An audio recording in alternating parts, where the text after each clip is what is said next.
Amani National Congress Party, and B, Forum for the Restoration of Democracy, Kenya. 2, reports of the Auditor General financial statements for the year ended 30th June 2023 and the certificates therein in respect of the following institutions. A, Kenya Railways Corporation. B, Kenya Electricity Transmission Company Limited. I thank you, Honorable Speaker, and I beg to lay. Thank you. Chairperson, Public Petitions Committee. Happening. Janet, you are the Vice Chair. Go ahead. Give her the mic. There you are.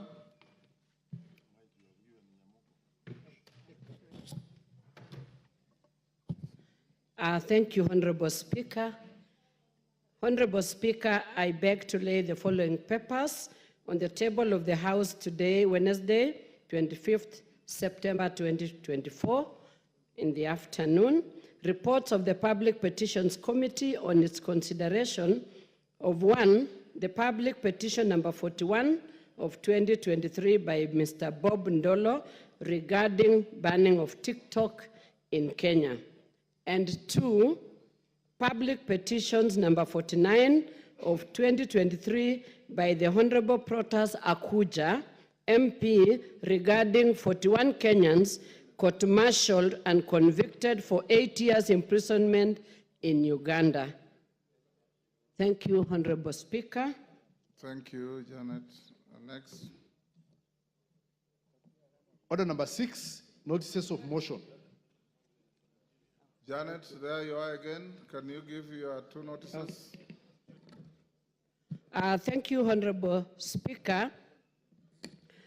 I beg to give notice of the following motion, that on consideration of public petition number 41 of 2023 regarding banning of TikTok in Kenya by Mr. Bob Ndolo. Honorable Speaker, I beg to give notice of the following motion, that this House adopts the report of the Public Petitions Committee on its consideration of a public petition number 41 of 2023 regarding banning of TikTok in Kenya, laid on the table of the House on Wednesday, 25th September 2024. Honorable Speaker, I beg to give notice, the second motion, I beg to give notice of the following motion, that this House adopts the report of the Public Petitions Committee on its consideration of a public petition number 1 of 2023 regarding poor implementation of Edu Afya medical scheme in public secondary schools, laid on the table of the House on Thursday, 7th December 2023. Thank you, Honorable Speaker. Honorable Beatrice Kamei. Thank you, Honorable Speaker. I beg to give notice of the following motion, provision of appropriate access to markets in the country. That aware that the Kenya Roads Act 2007 mandates the various road authorities to, among other functions, control roads and road reserves and access to roadside developments. Further aware that market centers are ordinarily constructed along road developments across the country. Noting that due to improper planning, some of the marketplaces have no access roads, leading buyers and traders to encroach on the roads and road reserves. Further noting that there have been instances of accidents leading to multiple deaths due to this unregulated use of road developments. Appreciating that proper access roads to marketplaces would ease access by buyers and therefore avert accidents due to the converging of traders and buyers on roadsides, thus enhancing road safety and delivery and service delivery, which providing opportunities for economic engagement for the traders. Now, therefore, this House resolves that the government, through the Ministry of Roads and Transport, develops a framework to ensure that where market centers exist, Along road developments, appropriate access is provided, including service lanes and access roads. Honorable Speaker, I thank you. Next order. Order number 7, questions and statements. Honorable Owen Bayer. Thank you very much, Honorable Speaker. Honorable Speaker, it's a request for a statement on tribute to Ms. Essie Mbeyu Akida for exceptional contributions to women football in Kenya. Honorable Speaker, I rise pursuant to Standing Order 259D-2B to notify the House of the exceptional achievements of Ms. Essie Mbeyu Akida, a Kenyan professional women footballer who is visiting the National Assembly today.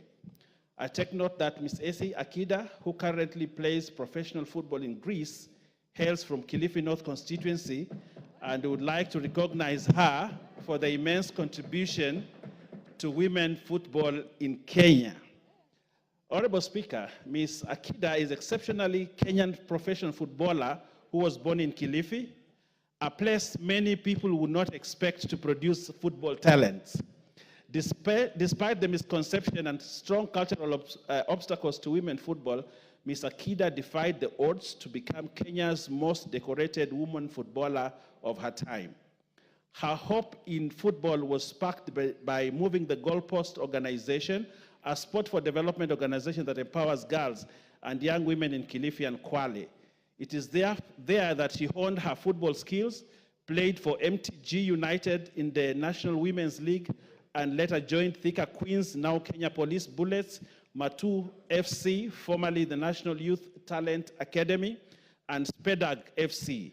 She has also had successful international stints in Ramat of Hasharon of Israel, Besiktas of Turkey, and Club PAOK of Greece, her current club. Honorable Speaker, Ms. Akida established herself as a skillful clinical striker. She became the all-time leading goal scorer for the Harambee Stars Starlets and the first to score for Kenya at the Africa Women's Cup of Nations champions in 2016. She was also awarded the top scorer for the 2016 Cotif Women Football Tournament in Valencia, Spain, having scored 5 goals for the Harambee Stars Starlets in 4 matches.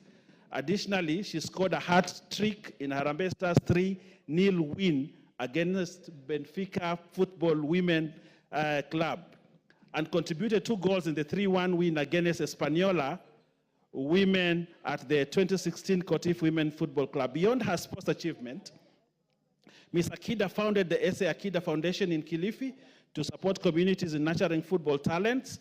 In recognition of her immense contribution and inspiration to girls and young women in pursuit for their destinies, the County Government of Kilifi crowned Ms. Akida with the Youth Heroine of Kilifi County Award in 2016. Honorable Speaker, Ms. Akida is an inspirational personality who has gone beyond playing football and authored a book called Chained. The inspiring book details the challenges that she has had to surmount to realize the triumphs that she has made in the pursuit for football stardom against cultural expectations. It is on this basis, it is the basis of this spectacular achievement by Ms. S.A. Akida, who is in the House today, that I sought your indulgence to recognize her and record my tribute in her honor in this august House. I thank you, Honorable Speaker. They said Ms. Akida is in the House, Honorable Speaker. You may stand up, Ms. Akida, to be acknowledged. Congratulations, well done. Accompanying Ms. Akida, or in the company of Ms. Akida, is SCK Bishop of the Diocese of Malindi, Dr. Ruben Katile, Reverend Kashuru Joseph, Vicar General, and Lay Canon Kithi, the Treasurer to the Diocese. Welcome to the House of Parliament. Yes, Milemba? Thank you, Honorable Speaker. As we acknowledge the presence and the achievements of Ms. Akida, who is in the House, I want to indicate that she is already an inspiration for the young girls. The sport, football, for girls in this country is not very old. It was introduced around 1995, 1993, thereabout. And currently it has actually surpassed the otherwise celebrated football for the men, which I happen to have played myself and one time called to the national team. I'm happy that the members of the Bunge FC who are in the house, including goalkeeper, member of parliament for, is it Borabu? Gituru Masava is in the house. We want to encourage the other girls who are actually practicing and playing football that they be inspired by Ms. Akide, who has actually gone beyond the boundaries, and the sport football for girls can become the best, well beyond the one of the men, given that we lost the glory of the Mulambas, the Masigas, the Ubwakas, and the rest of us. Thank you, Honorable Speaker. Irene Mayaka. Thank you, Honorable Speaker. Honorable Speaker, let me also, as a soccer enthusiast, just acknowledge Akida for the fantastic job she has done, for even going ahead to write a book. And Akida is one of those girls from the Harambee Starlets who continue to inspire the girls in this country to play soccer. And Honorable Speaker, I just want to encourage the Bunge FC members who are here, that if you did not know, for the first time in Kenya, the women soccer under-17 team has taken Kenya to the World Cup, something that has never happened in this country. And that is because of the people like her who continue to inspire our girls. And I want to wish her the very best. And on my own behalf and on behalf of the other ladies, congratulations and thank you, Akida, and thank you for your book. You inspire us. Thank you. Yes, Honorable Tandaza.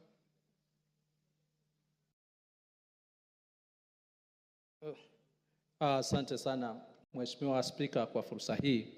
Ningetaka nami niweze kutoa shukrani zangu na kongole kwa dada yetu kutoka Pwani Akida ambaye ameweza kufika kiwango cha kimataifa.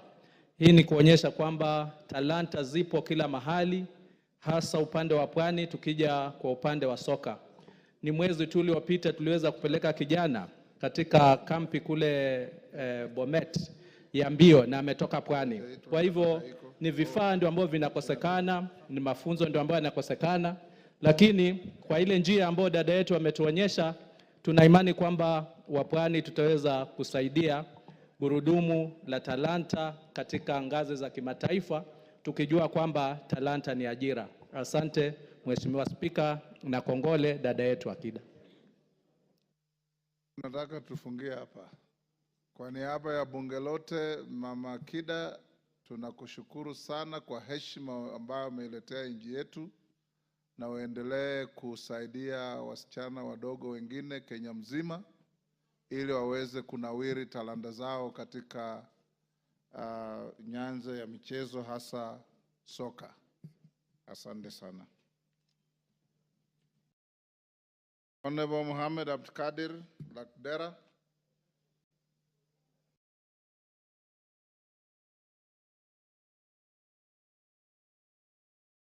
Member for Lakdera. Give him the mic.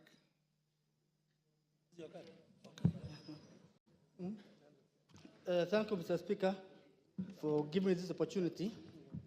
I have a statement, a request for a statement regarding elephant invasions and sighting of lions in parts of the Lakdera constituency. Honorable Speaker, pursuant to the provision of Standing Order 44-2C, I wish to request for a statement from the chairperson of the Departmental Committee on Tourism and Wildlife regarding the increased invasion of elephants and recent sightings of lions in parts of the Lakdera constituency. Mr. Speaker, Honorable Speaker, the rights in human-wildlife conflict currently being experienced in various parts of the Lakdera constituency is alarming. This has become an issue of urgent public concern, as it threatens the safety, well-being, and livelihood of local communities. There have been multiple dangerous encounters involving stray elephants and lions, which have already resulted in tragic loss of life and serious injuries. The first incident that was reported on 2nd of September 2024 involved a stray elephant at Ma'alamin location, Tokuduk sub-location, which caused the death of a local resident, Mr. Khalif Jollo Kase, of ID number 2756-9468, and some goats. A second attack took place in Serbi area, Mdogasha Township, on 22nd September 2024, severely injuring Mr. Hassan Ibrahim and Mr. Muhammad Ibrahim. Honorable Speaker, additionally, on 10 September 2024, residents reported sightings of 2 stray lions in Madagascar and Eland areas. These lions seen within human settlements, where most of community and social economic activities, including livestock rearing, take place. The presence of these predators has created widespread fear, and they pose direct threat to the lives of both residents and their livestock. Honorable Speaker, it's against this backdrop that I seek a statement from the chairperson of the Departmental Committee on Tourism and Wildlife on the following. 1. Immediate measures being taken by the Kenya Wildlife Service, KWS, and other relevant authorities to protect the lives of the affected residents and their livestock from further wildlife invasions. 2. Plans that are in place to mitigate future wildlife intrusions, especially areas prone to frequent wildlife movement, and immediate measures on how the government and relevant agencies will ensure the local communities are adequately protected from such dangers moving forward. 3. Clarity on the type of assistance and compensation that will be offered to the families of the deceased, those who have been injured, and those who lost livestock. And lastly, any plans on a broader wildlife management strategy being developed, if any specifically targeting communities living close to wildlife zones, to ensure that such conflicts are minimized in the future. Thank you, Honorable Speaker. Chairman, Tourism. Abi Kareke. Vice Chair. Majority Leader. Where are your chairmen?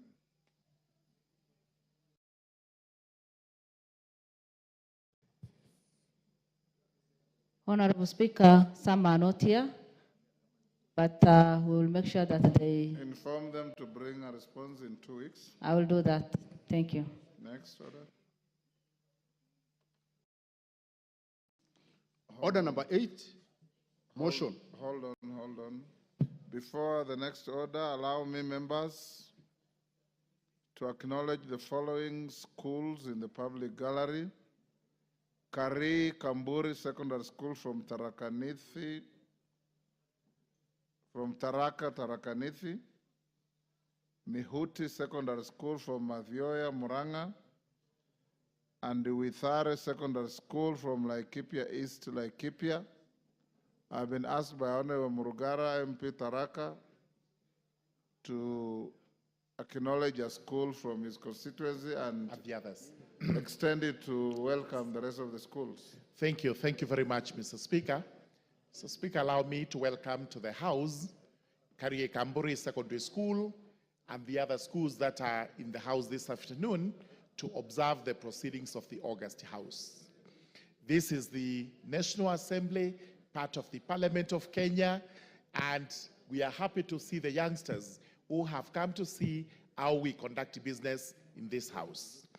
It is important that they actually learn because they are the future leaders, they are the leaders of tomorrow, and they'll be coming over to succeed us when our time to exit comes, and they have to come in and they continue with the work being done. Karie Kamburi Secondary School is one of the youngest secondary schools in the Raka constituency. They do very well, both academically and in sports, and I'm proud to host them here today so that them and the rest of the team can actually see how the August House works. With those remarks, I do welcome the schools and wish them a very happy stay in the House and in Nairobi as they continue with their learning tour. Thank you, Mr. Speaker. Thank you, Honorable Murugara. On behalf of the House and myself, we welcome the schools, the students, and their teachers to the House of Parliament. Yes, Clive, is it about pardon? Statement. Go ahead. Thank you, Mr. Speaker. I'm rising to do a follow-up on a statement that I sought on 24th April in regard to the status of the Kenya Digital Economy Acceleration Project funded by the World Bank. Mr. Speaker, I would like the chairman, Honorable Kiarie, to listen, because I was promised that the response will be brought to this House after 2 weeks. Honorable Speaker, after 3 months with no response, I again rose on a point of order, reminding the House that there is a statement that has not been responded to. Again, the chair, Honorable Kiarie, promised that in 1.5 weeks, he was going to give a response in this House. Honorable Speaker, I'm rising up again 2 months later to remind him that his 2 weeks are yet to lapse. Honorable Speaker, this is a weighty issue because this is money that was meant for last mile connectivity on the ICT. 390 million US dollars.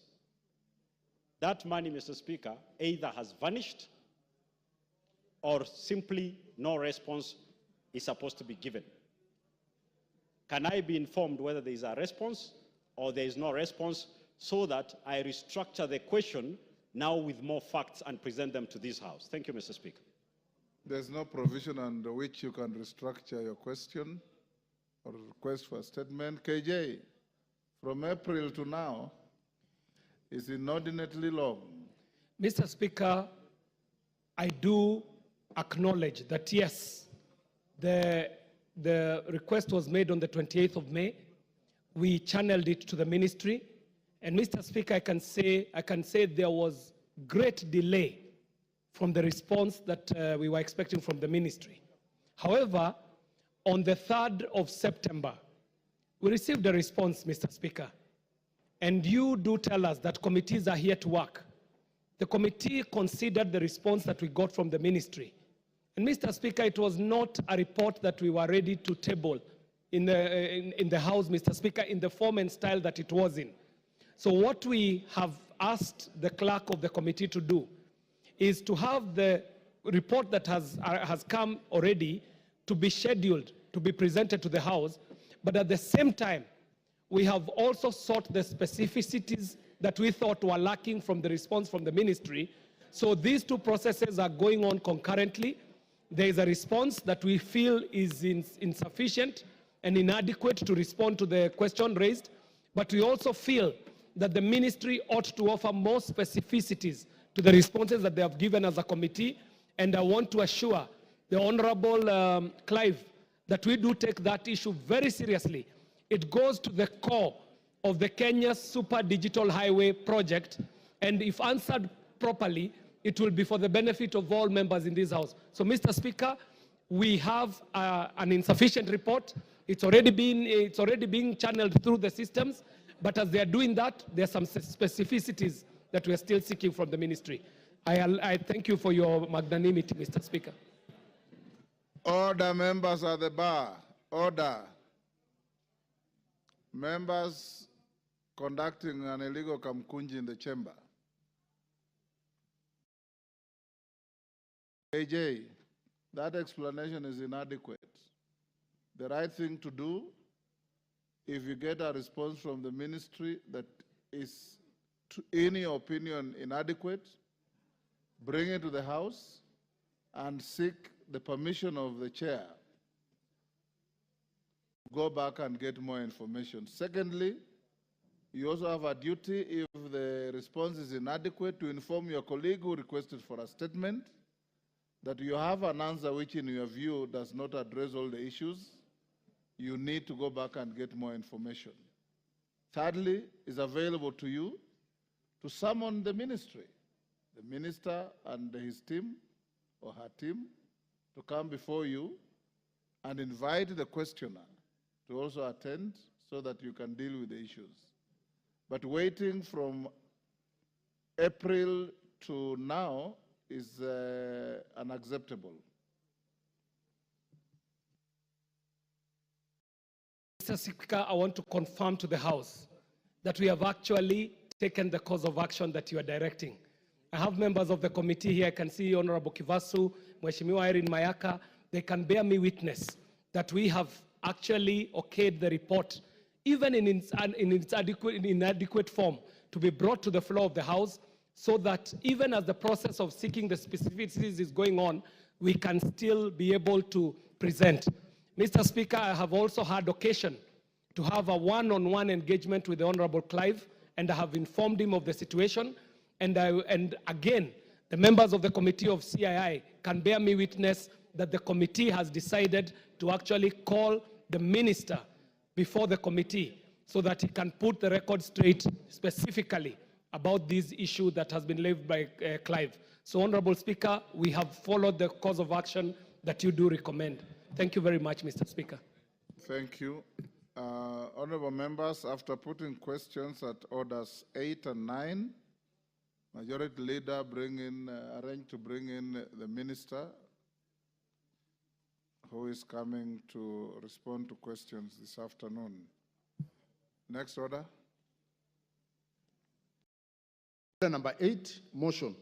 Report on the Consolidated Fund Services expenditures for the Supplementary Estimates 1 for the financial year 2024-2025. Question to be put. Honorable Maungu, take the nearest seat.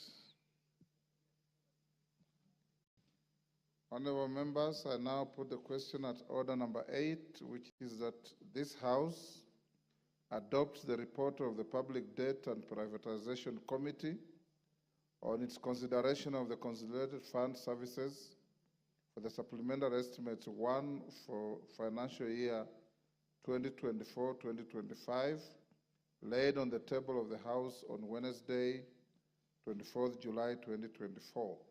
As members of that opinion say aye. Will those of the contrary opinion say nay? The ayes have it. Next order. Order number 9, motion.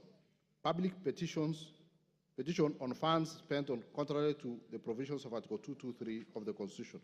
Question to be put. Let me put the question. Members on their feet, take your seats.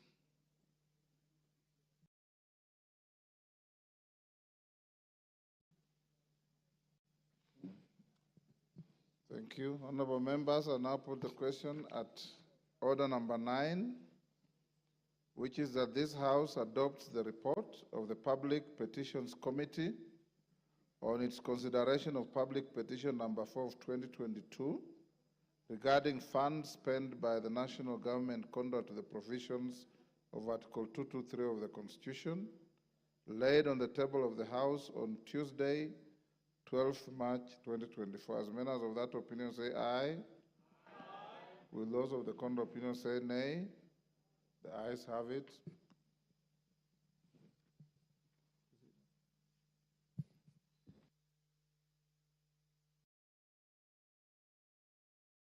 Next. Who moved the coffee bill? Mutunga, is he here in the House? Call the next order. Order number 10, the coffee bill, Senate Bill number 10 of 2023, second reading. Mover to reply. Mutunga, can you reply? Thank you, Honourable Speaker, for the opportunity to reply to the coffee bill. Honourable Speaker, members in this House are declaring the importance of coffee in this country as an important crop grown in 33 counties of Kenya, and occupying about 800,000 farmers in small scale and also more than 4,000 estates. Honourable Speaker, the bill recognizes the industry and bestows responsibilities to the various governments, responsibilities to the county government, responsibilities to the national government, responsibilities to the Coffee Board of Kenya, and the Coffee Research and Training Institute, among others. Honourable Speaker, farmers are waiting for this bill. They're waiting for the law on coffee to be able to ease the problems that have been there for a while because this is really a valuable crop to them. Having passed through the Senate, Honorable Speaker, this bill is late at the tail end to have a law on coffee that basically expunges coffee from the Agriculture and Food Authority and sets its own authority is important. Honorable Speaker, in conclusion, at the point of the committee of the whole House, the Committee on Agriculture and Livestock of the National Assembly will be bringing in some amendments, and also the members, some private members will also be bringing in an amendment to make this law sharper and better for Kenyans. Honorable Speaker, I beg to reply.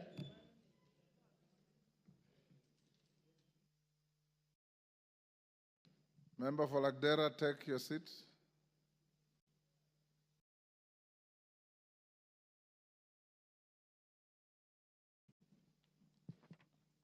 Honorable members, I now put the question at order number 10, which is that the coffee bill, Senate Bill number 10 of 2023, be now read a second time.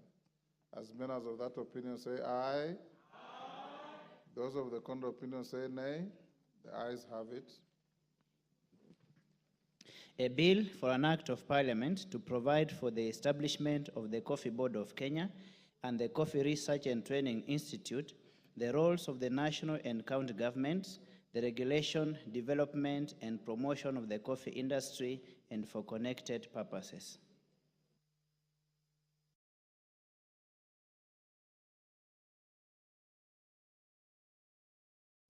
Honorable members, we'll go back to order number 7.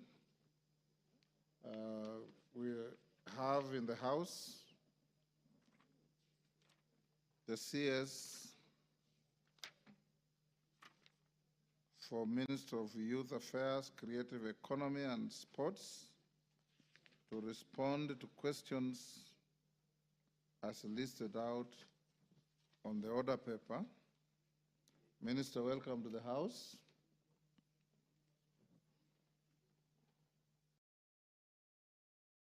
And you,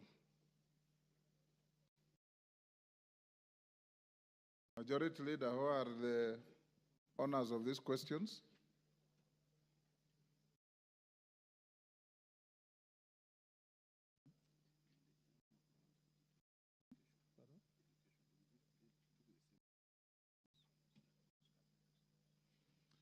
Minister, there will be no individual members asking the 3 listed questions, 4 actually, A, B, C, and D.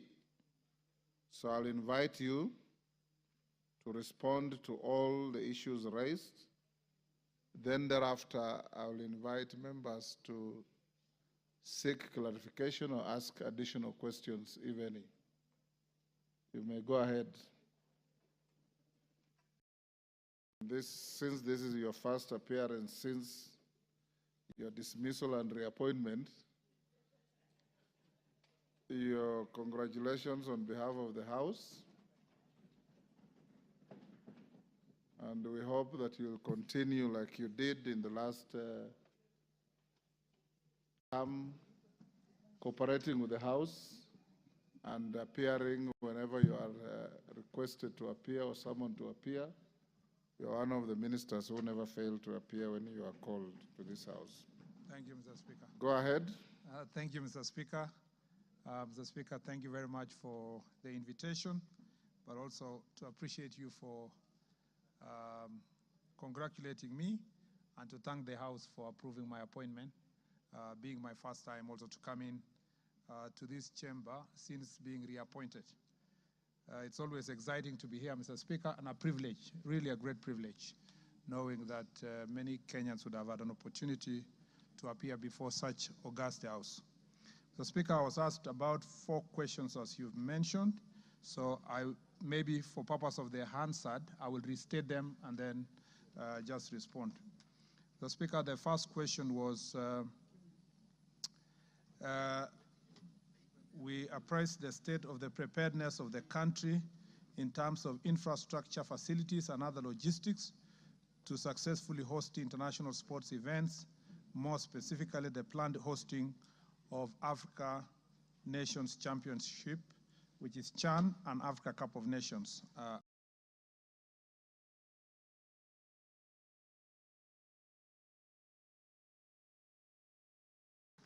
I want to say, Mr. Speaker, that the Ministry of Youth Affairs, Creative Economy and Sports, through Sports Kenya, embarked on a number of sports infrastructure projects during the second, third, and fourth medium-term plan of the 2013 to 2017, 2018 to 2022, and 2022 to 2027, respectively.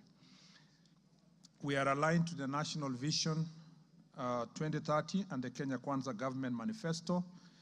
Kenya, Uganda, and Tanzania have jointly secured hosting rights for Africa Cup of Nations 2027 and also a soccer championship, Mr. Speaker, known as the CHAN 2025, which is Total African Nations Championship, leading to targeted upgrading of some facilities in compliance with the requirements of the championship.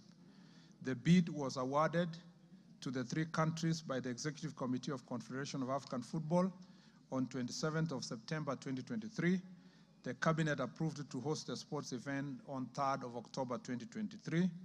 And Mr. Speaker, on the 15th of September 2024, I was privileged to host the CAF president who visited the country to assess Kenya's preparedness to host the CHAN and Africa Cup of Nations 2027. And I'm glad to inform you that the CAF president expressed satisfaction with the progress we have made thus far. Mr. Speaker, on the sports infrastructure development, the minister developed a master plan and categorized the infrastructure development in the country into the following categories. First is that the international stadia shall be stadia that have category 4 status, which is over 30,000 seating capacity. There shall be also national stadia, category 3A, which shall have 15,000 to 30,000 seating capacity. Then we have what we call regional or county stadia with category of 10,000 to 15,000 seating capacity. Then there will be community grounds with category A of 5,000 and below capacity. And there is also a community ground, between 5,000 and 10,000, and there are also smaller community grounds who have sitting capacity of below 5,000 people. Currently, development and refurbishment of these projects have been prioritized into the following categories as follows. We have the AFCON projects, and we have the ongoing projects, and then, of course, future planned projects. So, Speaker, insofar as preparation of Africa Cup of Nations and the African Championship, Mr. Speaker, there are 3 very important pieces of infrastructure, starting with a new stadium that is being constructed at Jamhuri along Gong Road in Nairobi, which is Talanta Sports City. This stadium, Mr. Speaker, shall have a seating capacity of 60,000 and is expected to be completed December 2025.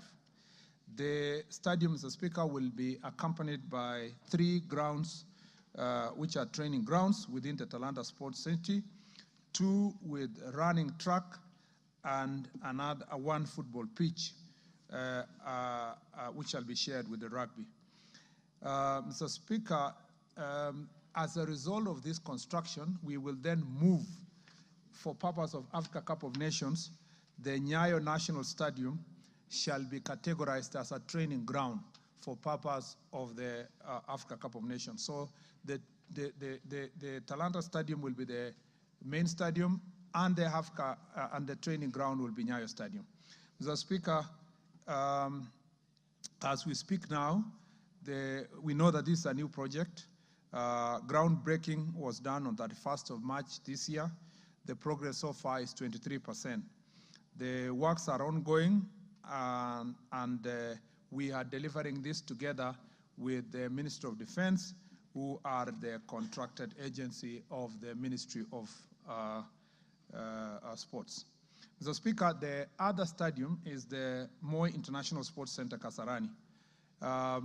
As is being renovated, Mr. Speaker, it shall now be a 55,000 seater capacity, and the expected date of completion, Mr. Speaker, is December this year.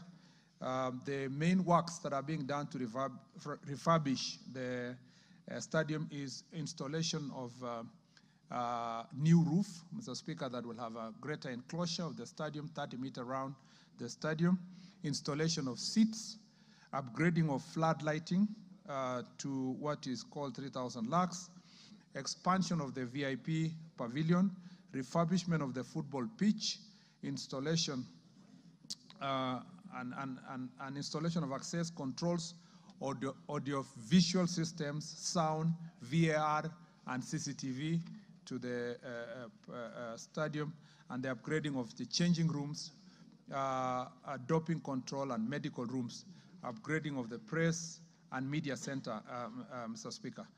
The works are ongoing now. I have gone there to supervise the progress twice, and the roof was being fabricated off-site, and it's been delivered now.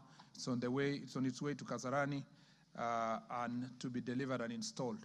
Again, this is urgent because this is the stadium that we shall use for CHAN next year, which is February.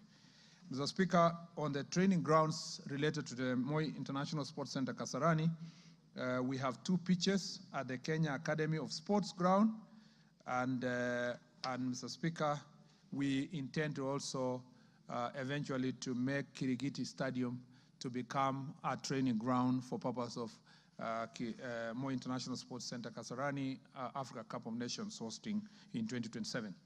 The sites, all these training grounds have been handed over to contractor and is currently mobilizing for that purpose. Mr. Speaker, the works, as I said, will be completed by December this year. Mr. Speaker, the third facility for purpose of AFCON is the Kipchoge Keino Stadium with a capacity of 15,000 seater. Expected completion date was initially, Mr. Speaker, is actually December 2025. There was a slow process of contracting, but we believe the contractor can put more effort to make sure that December 2025, Kipchoge Keino Stadium will have been constructed with the international capacity. The main works are roofing, installation of VVIP and VIP seats, upgrading of flood lighting to 3,000 lux, refurbishment of the football pitch, installation of access control of the visual system, sound, VAR, CCTV, upgrading of changing rooms, doping control, and medical rooms.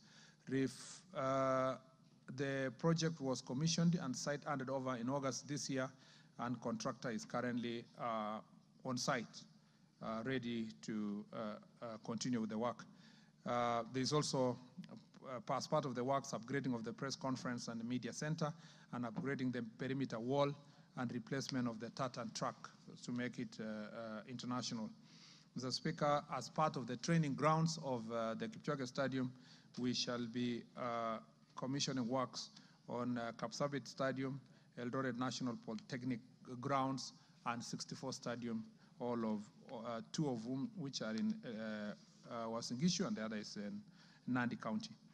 Mr. Speaker, for part of CHAN projects, Mr. Speaker, initially Kenya, Uganda, and Tanzania, after bidding for CHAN, the ministry established and identified the following stadia to host CHAN. That was Masinde Muliro, Kandui Stadium, Buhungu Stadium, and Nyayo National Stadium. However, when CAF inspectors visited the country, the above facilities, they recommended that only Moi International Sports Center, Kasarani, and the Nyayo National Stadium shall be eligible to host this very important tournament. And therefore, Mr. Speaker, as far as Nyayo Stadium is concerned, Nyayo is going to be 18,000 seater. It's actually an 18,000 seater stadium. And Mr. Speaker, initially we were told to change the football pitch, but we have had good consultations and agreement that the grass which is there is sufficient for us for CHAN preparations, so that we don't delay the works towards CHAN. So therefore, some work will go to roofing, installation of VVIP seats, upgrading of flood lighting to 3,000 slugs, installation of access control, visual systems, sound, VR and CCTV, upgrading of changing rooms and doping control and medical rooms, part of which has already been done, upgrading of press conference and media center, which is also done, and upgrading the perimeter wall, and the replacement of the tartan track. Mr. Speaker, as part of the Nyayo National Stadium being the facility, Police Sacco Stadium and Ulinzi Stadium shall be the training facility, and the works will be done to make sure that they are up to standard as training facilities. The Speaker, the second part of this question focuses on the condition of the key sports facilities in the country, including the maintenance, modernization, sustainability of hosting international events, and as I may say, also national events. Mr. Speaker and honorable members, here below is a breakdown of current conditions of key sport facilities in the country. We have about 12 stadia that had been promised from the time the Jubilee administration came to office in 2013, and some of whom have become monuments of shame across the country because there were promises that are yet to be kept.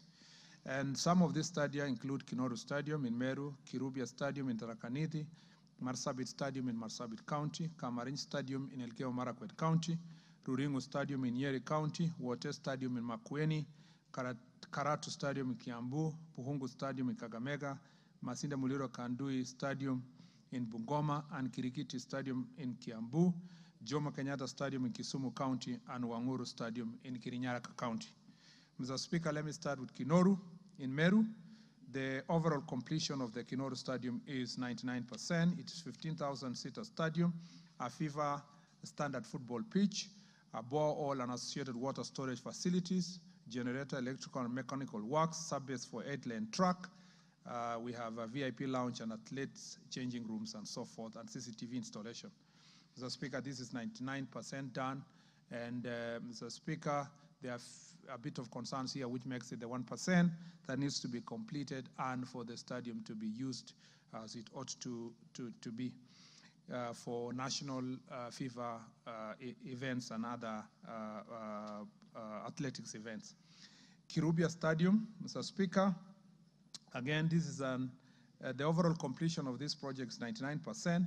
It's a 2,000-seater pavilion, FIFA standard football field, a borehole and associated water storage, electrical and mechanical works, and 6-lane tracks with field and event facilities. The project is practically complete.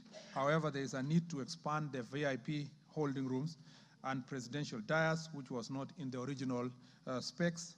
Further, we have asked Sports Kenya to collaborate with Kenya School of TVET to review the design and bill of quantities and advise on the budget requirement to facilitate the completion of that remaining part of the stadium. The Marsabit Stadium in Marsabit County, Mr. Speaker, is estimated to be 85% complete. It's a 15,000-seater stadium for full design scope and current scope of 6,000-seater, a FIFA standard football field, boundary wall with gates, a borehole and associated water storage facilities, car park area, electrical works, 8-lane track with field events facilities. The Sports Kenya scope was completed by, the scope for Sports Kenya national government for that matter was completed on 30th May 2022, save for the pitch which was varied from natural grass to synthetic turf. Construction of VIP pavilion by the county government stalled with glaring structural integrity shortfalls. The State Department of Roads conducted integrity tests and have submitted a report. I have directed Sports Kenya to work with Kenya School of TVET to review the recommendation on advice on cost for the re-advertisement of the works that are remaining, and the works will be undertaken by Sports Kenya to complete and restore and retrofit the areas, Mr. Speaker, that were actually left out. Kamarin Stadium in Elgeyo Marakwet County, Mr. Speaker, this is the most talked about project and the most source of embarrassment when it comes to sports stadia. The initial completion rate was 35%. It shall be a 15,000-seater stadium for full design scope with FIFA standard football field, a borehole and associated water storage facility, electrical and mechanical works, and we intend to construct 8-lane tracks with field events facilities. This was identified to be an important facility for sports training, Mr. Speaker. For the benefit of this House, it hosts 3,000 athletes in the country, Mr. Speaker, and it has extreme importance, this stadium, to that effect. The project contract was terminated. The scope has been then integrated to the prototype designs that have been prepared by the School of TVET. The project is to be re-advertised based on those prototype provisions that have been given. And Mr. Speaker, under the new design, it will also have a 100-bed capacity hostel for training for athletes especially. Mr. Speaker, Ruringu Stadium in Nyeri has an overall completion status of 75%. Mr. Speaker, initially it was with a 2,000-seater pavilion, which was the objective then, a FIFA standard football field, a borehole and associated water storage facilities, electrical and mechanical works, 8-lane tracks with field event capacity, and VIP lift. Mr. Speaker, the contract also, the same contractor with the contractor for Elgeyo Marakwet County, Kamarin Stadium, was also terminated. And Mr. Speaker, the scope has been integrated in the prototype designs developed by the School of TVET. The project will be re-advertised, Mr. Speaker, afresh, and using the new designs, we will deliver at least a 10,000 seater capacity of a stadium, Mr. Speaker, and that is our objective. On Wote Stadium, Mr. Speaker, the overall completion status of Wote Stadium, 65% of the following scope of works: 1,500-seater pavilion, 8-lane tracks with field events facilities, a FIFA standard football field, a boundary wall with gates and borehole and associated water storage facilities. Original site was changed by the county government, causing delay in commencement of work. The new site had topographical, geological challenges necessitating variations to stabilize the ground, which was unstable on the western side of the field. We have asked Sports Kenya to integrate to the prototype design developed by School of TVET so that we can also deliver the same.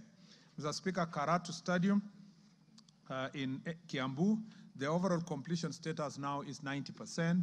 As a matter of fact, I will be visiting Karatu Stadium on Friday, Mr. Speaker, because our intention is to take over the stadium by the end of October, which is on 30th October 2024.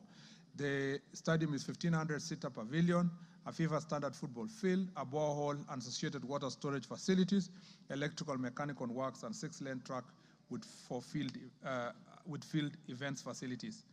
On the Masinde Muliro Kandui Stadium, Mr. Speaker, construction of 10,000-seater terraces, associated mechanical, electrical works, and civil works, roofing, installation of seats. The expected completion date of this project, so far, Mr. Speaker, it's 90% complete, this project, with roof works construction ongoing. And Mr. Speaker, it is expected that it will be completed on December 2024. Phase 2 of the roofing scope is expected to be completed on 24th October of 2024, which is next month. Mr. Speaker, Bukungu Stadium is construction of southern terrace, changing of rooms and roofing. Completion of the stadium works started in March 2023. Progress is only 20%, and contract signed, and work is ongoing. Our duty is to make sure that we push for faster completion of the project. The 10th stadium, Mr. Speaker, is Kirigiti Stadium in Kiambu County. This stadium, Mr. Speaker, again, I visited last week, and I have given firm instructions that, Mr. Speaker, it must be completed and handing over by the end of next month, so that, Mr. Speaker, had we completed and finished the Kirigiti Stadium, we will not be struggling at the moment to see where we will host the CHAN. And Mr. Speaker, this will be, of course, we had a deadline of end of this year, but Mr. Speaker, I'm trying my best to make sure that by end of October, we are done with the Kirigiti Stadium. Mr. Speaker, Jomo Kenyatta Stadium in Kisumu was completed and handed over to the county government of Kisumu. Mr. Speaker, Wanguru Stadium, Kirinyaga County, was also completed. It's only remaining handing over ceremony, Mr. Speaker, to the county government. And not just a ceremony, but also with an agreement on how maintenance will be done by the county government with a properly signed MOU. Mr. Speaker, the ministry is consulting with the county governments through Council of Governors on the management framework upon handing over stadia to respective counties. Mr. Speaker, the third part of the question is, what are the specific measures or strategies put in place by the ministry to accelerate the completion of stalled or incomplete stadia across the country? Mr. Speaker, the ministry, through collaboration with the School of TVET, has developed a prototype design, developed a prototype design and builds of quantities for different categories of stadia. As I read earlier, 20,000, 15,000, up to 20,000, up to 15, up to 10, and up to 5,000 seater. We are reviewing the design and bill of quantities for completion of all stalled and incomplete stadia, as I read earlier. And Mr. Speaker, I have only given my team another 2 weeks. We review and start processes of paying whatever is pending. Then we can make sure that we complete this pending stadium. We do not want, again, another round of lamentations as to why we have stalled the projects. Mr. Speaker, the minister has also rationalized the budget requirement to ensure adequate funds for completion of all ongoing projects. The ministry has continued to engage with the National Treasury to prioritize the infrastructure development, and we request the National Assembly to support construction of infrastructure through budgetary allocation for adequate financing mechanism. Mr. Speaker, in every budget that is read in this country, as we speak now, we do not have a single allocation from the budget for construction of any stadium. And I request this House, as we look at many other priorities in the country, sports facilities become part of your priority areas. Mr. Speaker, this is geared for timely realization of the CHAN, as I said, and also the Africa Cup of Nations. We are exploring ways of collaborating with the private sector to enable them construct modern sports infrastructure. The ongoing review of the sports policy will provide clarity on this matter, Mr. Speaker. We are reviewing the sports policy to know how best the private sector can do the stadium. As a matter of fact, I think that government should not be owning stadia. That is my personal position. All over the world, governments don't own stadiums. It is costing a lot of money to the taxpayer without any much return. But if it was owned by private sector, they would commercialize it, and then it would be available for sports activities. A country like UK, the only stadium that is owned by government is Wembley. The rest is owned by private companies, and they're always available for sports facilities. And this is the way to go. PPP and other modalities must be applied to make sure that these stadiums are maintained well, so that not after every 10 years we are putting billions of money to refurbish facilities that should have been income generating, Mr. Speaker. Mr. Speaker, the last part of the question, or the second last part of the question, was how do we facilitate measures that we put in place to ensure timely preparation, coordination, management, and facilitation of teams to represent the country in various disciplines.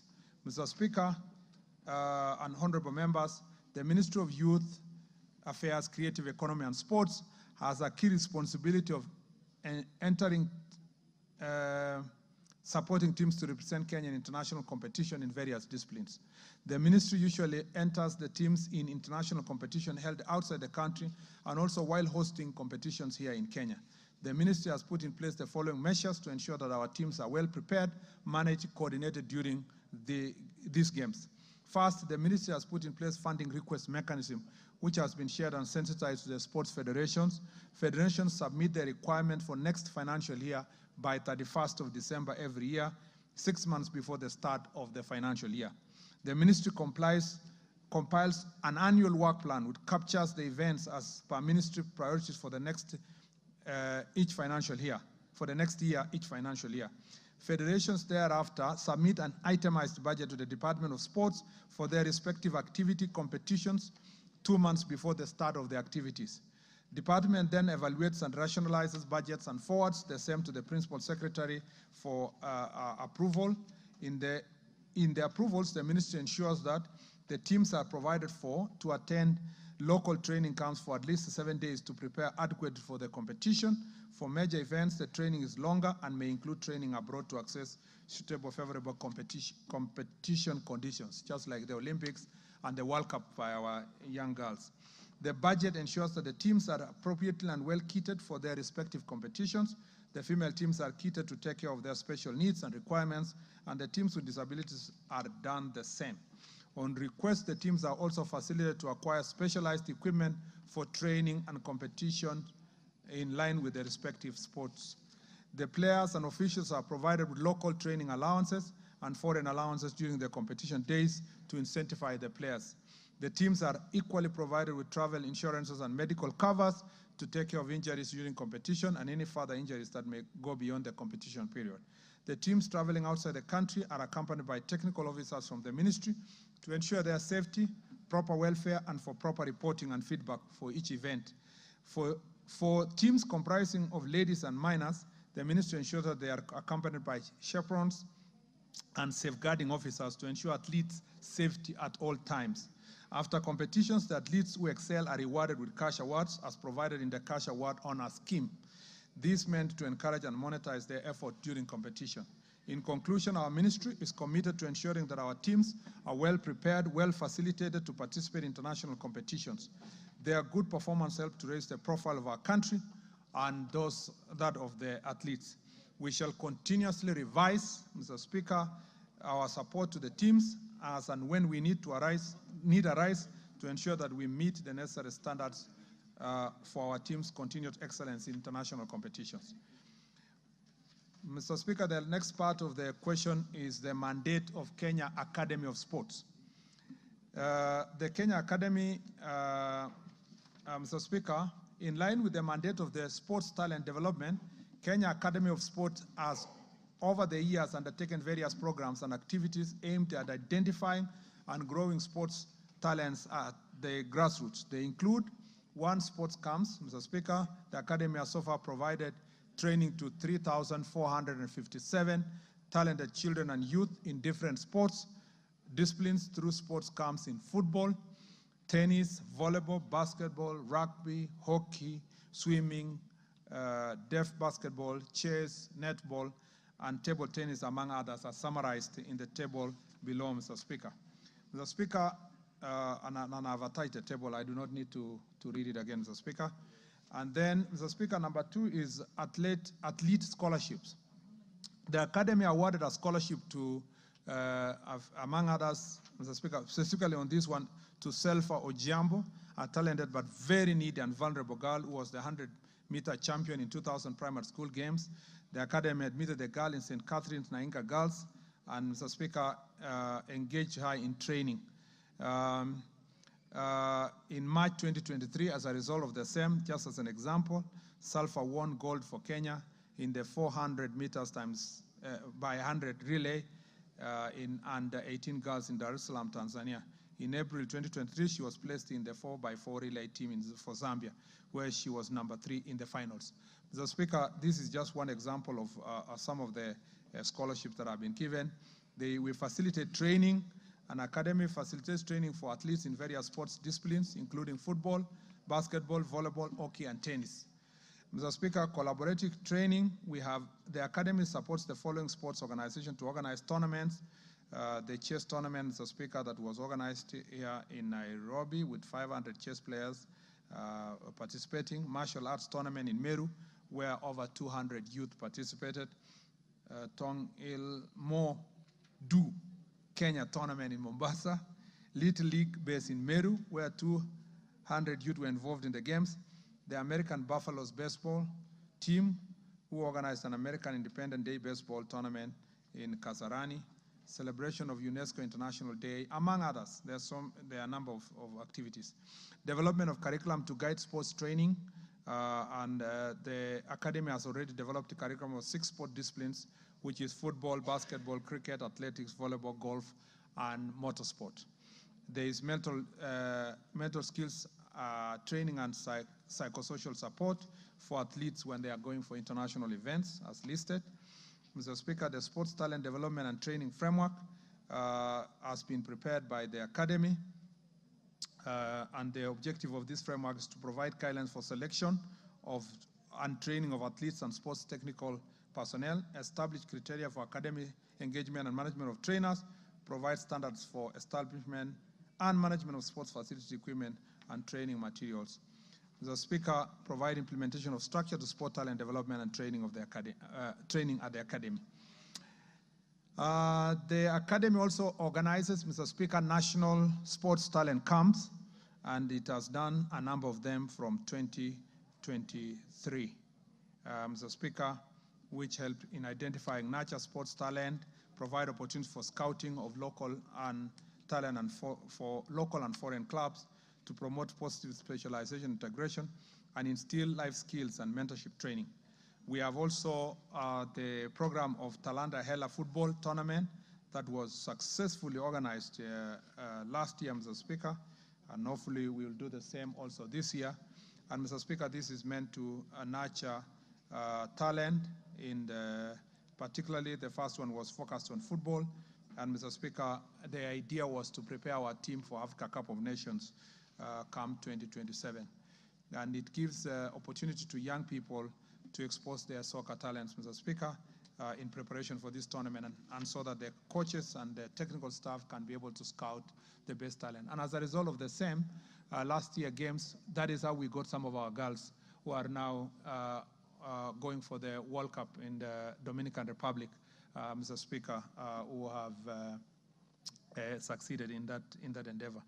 Mr. Speaker, we are asking for these achievements, among others, notwithstanding the academy is yet to realize full potential, hindered by various factors.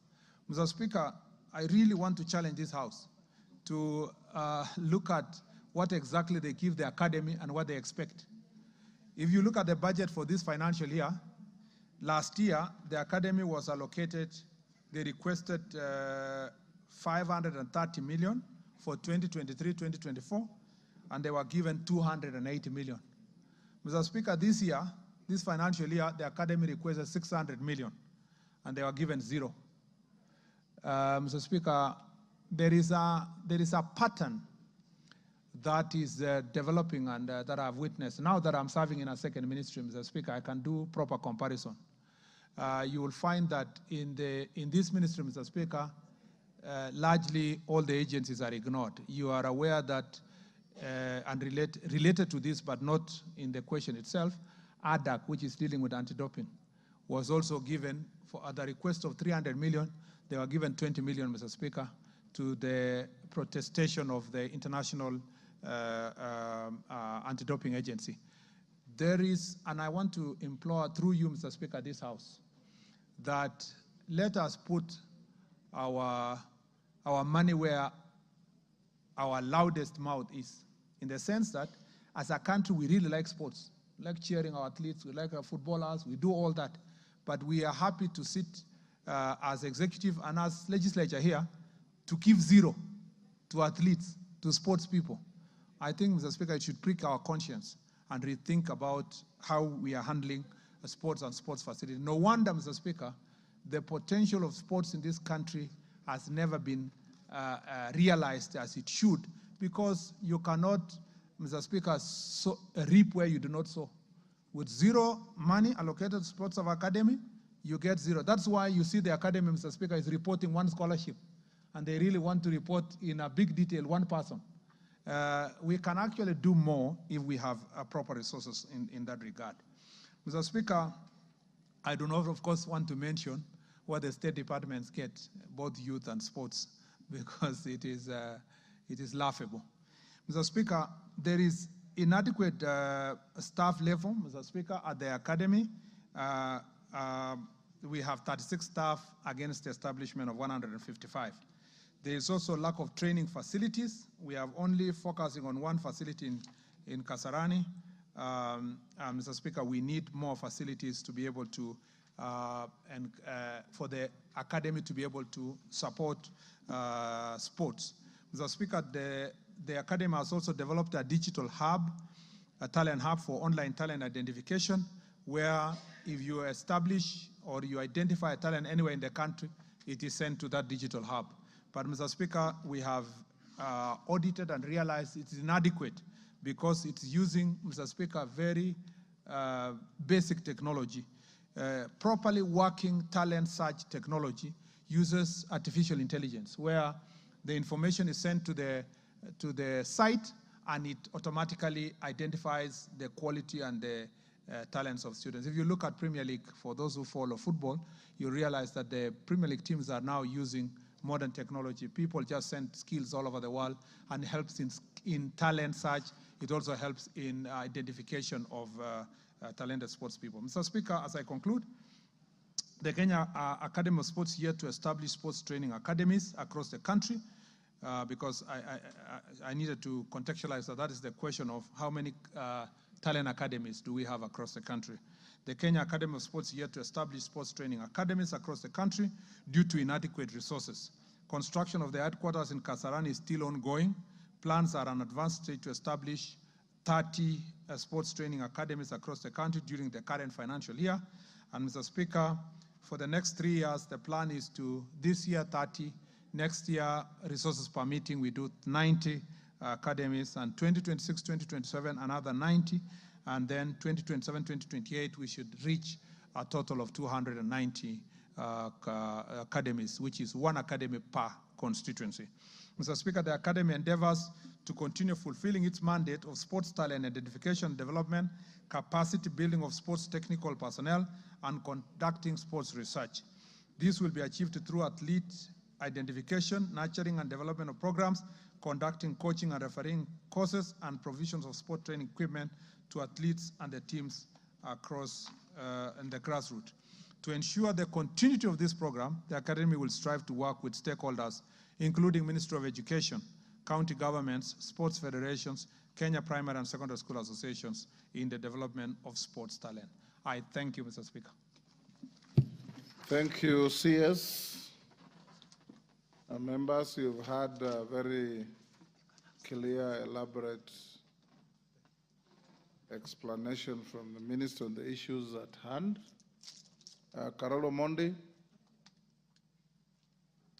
take the first 5, then you respond. Thank you very much, Right Honorable Speaker. And I would like to warmly welcome the good minister back to the House and also back to the Cabinet. But I have a follow-up question, and I would like to hear from the minister regarding the sports academies, the Kenya Academy of Sports. This is the only institution we have that offers camps, scholarships, training, both to the technical people, administrators, as well as sportsmen, and assists various groups organize tournaments, as he has said. And as he has rightly pointed out, we have had this concern in the Sports Committee. Kenya Academy of Sports received 0 allocation in this financial year against our recommendations. And ADAC, which is the vanguard of the integrity of our athleticism as a country, also just got 20%, barely enough to cover the admin costs.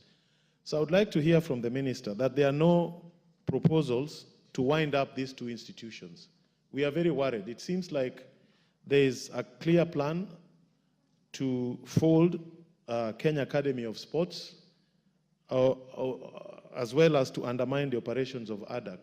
And we would like to hear from him if he could assure this House that there are no such plans, and if he could also elaborate to this House what plans he has to ring-fence proceeds of the sports fund, which are clearly supposed to support sports, for these 2 institutions in the supplementary budget that will be coming to this House. Is it in October or November? I think in October. Thank you very much, Honorable Speaker. Thank you, Honorable Speaker. Let me also commend the CS for those very elaborate answers.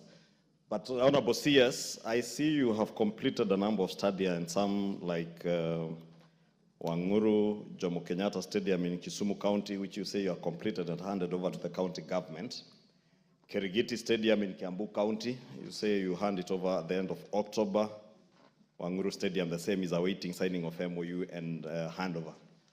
My concern, CS, is once you hand over this stadia to the county governments, the government of Kenya has invested billions in some of these stadia, and I have the case in mind of Kirigiti Stadium. What measures is your ministry taking to ensure that those stadia will not be run down out of poor management by the county governments?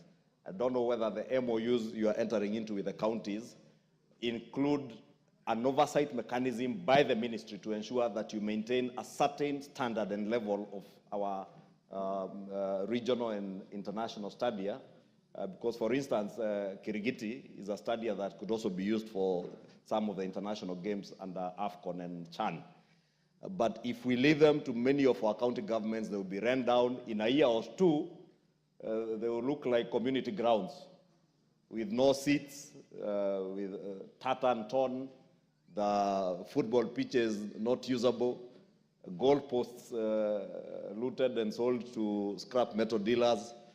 I would really want to hear what measures you have to ensure that there are even penalties to county governments, to ensure that there is a mechanism where you are able to periodically check the status of each of the stadia that have been developed by the national government, that they are maintained at the same standard. And any county government that is not able to maintain, then you must have a recourse measure to ensure that that stadia can revert back to the national government and the sports stadia to manage if as a particular county government is not able to manage and maintain the required standards. Thank you. Mayaka. Thank you, Honorable Speaker, and thank you to the CS for giving us elaborate responses. I have a follow-up question on the question on elaborate preparation for our national teams. And the question I want to ask is, the other day we had the beach kabaddi team that was going for World Cup that got really delayed in terms of their travel. And one of the complaints that came out from them was that on the day that they were actually traveling for World Cup is the same day that it was beginning. Why weren't they given priority? And the second part of that is in terms of the FKF elections, which is very close to the CHAN championship. And I just want to know, with this very close proximity, are we really ready to have the elections and also ensure that we do have CHAN with the FKF being properly involved? Thank you. Zamzam. Asante sana, Mheshimiwa Spika. Swali langu kwa waziri, tunajua FKF karibuni watakuwa wanapiga kura zao. Nataka nikuulize, watawezaje kupiga kura bila kuwa na appeals committee? Na kwa nini ile board ya uchaguzi iko katika himaya katika wale ambao wanawania katika sehemu yake? Ni kama vile president anataka kura lakini ile IBC iko ndani ya State House. Itakuwaje uchaguzi wa haki? Na kisha nikuulize, kanuni vipi ambazo umeweka kuhakikisha kuwa ile standard ya FIFA imefuatwa kwa mpango wake? Na mwisho, Mheshimiwa Waziri, huku mashinani watoto wamekuwa wakicheza mpira, lakini hao watoto wanachangiwa kama maskini. Watoto wanatoka Mombasa wataka kuja Nairobi kwenye tournament, wanachangiwa mpaka saa zingine sehemu ya kulala inakuwa shida, wanaenda kulala kwenye mavaranda. Sasa mimi nauliza, kama tunakuza talanta, mbona tusianze kuweza kuweka pesa huku chini? Hao watoto wakitoka watoke na nguvu, wakijua hichi kitu tunaelekea sehemu ambayo ni nzuri. Asante sana. Razo. Razo. Thank you, Honorable Speaker. Waziri, my question is on the issues of unfinished studies. It has taken, like Marsabit and others you have indicated, they have taken inordinately long time, 7 years, 6 years. And once you have closed out those facilities, the people who would have used those stadia, they don't have even space to play football or any other sports. I think in the realm of time, would you have a sort of time frame that by this time we'll be able to finish these works? The other issue also on that is the issue of regional centers of excellence. I find that you are biting more than you can chew, because you have too many projects ongoing, and yet you could focus on having, for this region, maybe something in Isiolo for Upper Eastern, for example, or for Northeastern, you have something in Garissa, so that the few shillings that are available to you, you focus and finish a project. Maybe your comments, Waziri. Thank you, Mr. Speaker. CS, let him respond to those 5, then we take another round. Thank you, Mr. Speaker. Mr. Speaker, I think for my senior Honorable Karoli, I think he's reiterating the position as it is, considering that he's a member of the committee. Mr. Speaker, so far I am not aware of any plans to wind up Kenya Academy of Sports and ADAC. In fact, ADAC is impossible to wind up, the anti-doping agency, Mr. Speaker, because it's a requirement of international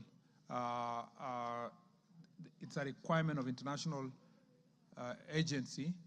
For us to operate as a country sports facilities, we must be very careful how we treat ADAC. And therefore, for ADAC, I'm very sure about that. For the Kenya Academy of Sports, though it may be possible that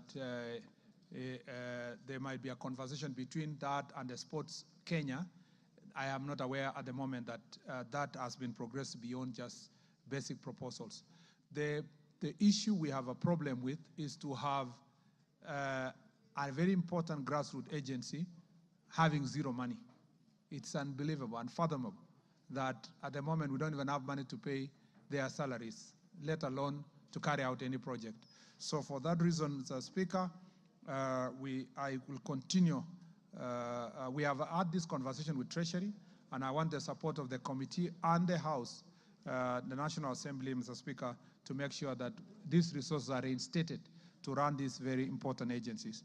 As I said, Mr. Speaker, unfortunately, a ministry like this and others I know that deal directly with human development are rarely supported, Mr. Speaker, with the resources that they have. Luckily, the Sports Fund has been able to support activities that are being done by various sports agencies. But we need to ask ourselves, in terms of development, and unfortunately also Sports Fund cannot pay for salaries and emoluments for it is not allowed to be used to pay for salaries and emoluments of agencies. So we are now in a situation where we ask ourselves why you could have an agency having zero. I plead on behalf of these agencies that we get your support. We have already had this conversation with Treasury, and I believe that when the proposal comes here for supplementary, this will be restored. In terms, the majority leader has asked a very important question, and it is a problem that we are grappling with as a ministry. The question is, once you hand over these facilities to county governments, what happens, Mr. Speaker, if they do not maintain? First, Mr. Speaker, that's why I said there has to be a conversation with Council of Government. It is not if, it is when. They are never maintained, so there's no if. Mr. Speaker, let me give the counties a benefit of doubt because, and I'm saying this because very few. So far Homa Bay County is doing very well with their stadium, which they built themselves, and it's, Mr. Speaker, fairly being well maintained. And the Deputy Speaker is saying it's because of woman. I don't think that's the reason only. Mr. Speaker, the thing I would like to say is that the MOU we are going to sign, that's why Wangoru has not been handed over, is because that MOU must capture all those issues. Mr. Speaker, the fear also that you develop as national government a facility and hand over to county. Then sometimes another county government will come, or a governor who is petty, and the national government or leadership of national government want to have a function there, the members of parliament or whoever. Then they say, oh yeah, it cannot be approved because they have political difference with MP X or Y. So that MOU will have to provide all those mechanisms, Mr. Speaker, of how this relationship will be established, considering the investment that has been done by national government. That is the most important thing we are going to have with that MOU.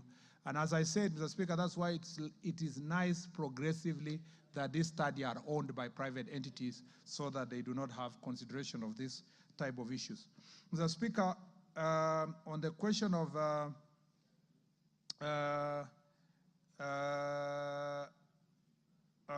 Honorable Mayaka asked something about the team that was stuck and protested in our offices and the airport. The Speaker, we realized that the team wanted to travel 6 days before the tournament. And there is nothing, Mr. Speaker, to go and prepare for Kabaddi when you are competing. So we had requested them that they travel at least 2 days before to have time to recover and then to play, and so that we can save the costs. We communicated that to their federations, and they were well aware. But you know, sometimes when people want just to raise their voice a little bit, they do certain things that may not be desirable. And the federation said that they did not instruct their players to do what they did. And we thought that was an act of indiscipline. But nevertheless, we continue supporting them, and they are now out of the country participating in the tournament. Mr. Speaker, Honorable Zamzam has talked about the FKF elections. When we got to office, one of the things I promised during vetting here in this house is that I was going to do everything possible to make sure that they do elections in the first place. So I'm happy we have an elections day. Now, we have the elections board, which is part of the regulations of FKF law. Mr. Speaker, I am going to have a meeting with the board to see if we can lend them neutral facilities, government facilities to operate their elections from, and whether we can also find ways of supporting them technically with IEBC so that the elections is as transparent as possible. That's the conversation we are having. And the stakeholders are busy now, the candidates are busy campaigning. Our desire is to deliver credible elections.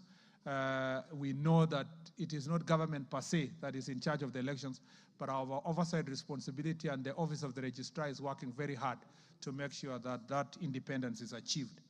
We really want a properly working in FKF that has the credibility and the confidence of the stakeholders so that football can reach the stature that the people of Kenya want it to reach.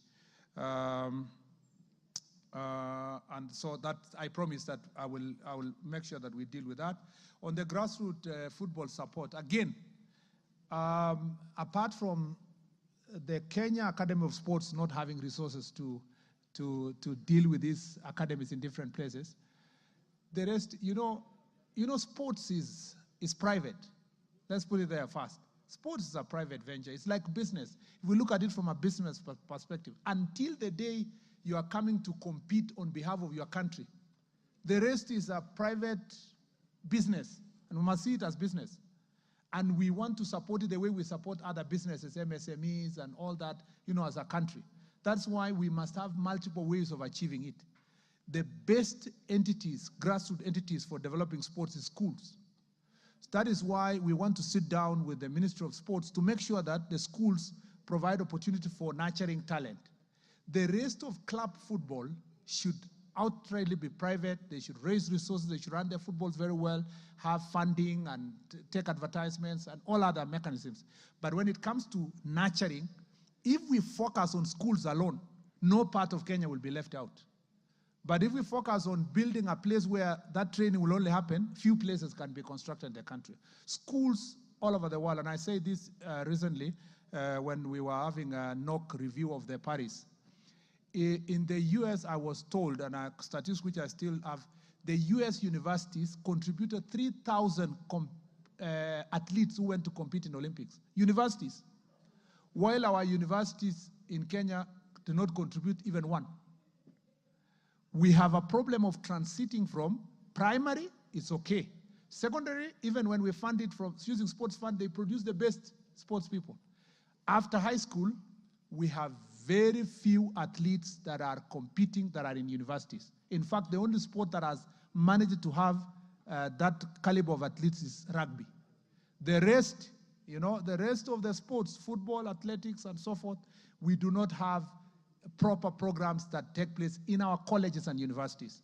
Again, I promised, and we are going to do this, that in the sports policy, we must strengthen education. In fact, in other countries, the Ministry of Sports, the Department of Sports, is called the Ministry of Education and Sports, because education and sports going together makes it possible for us to develop this talent. Key among them is working with the schools for equality and equity.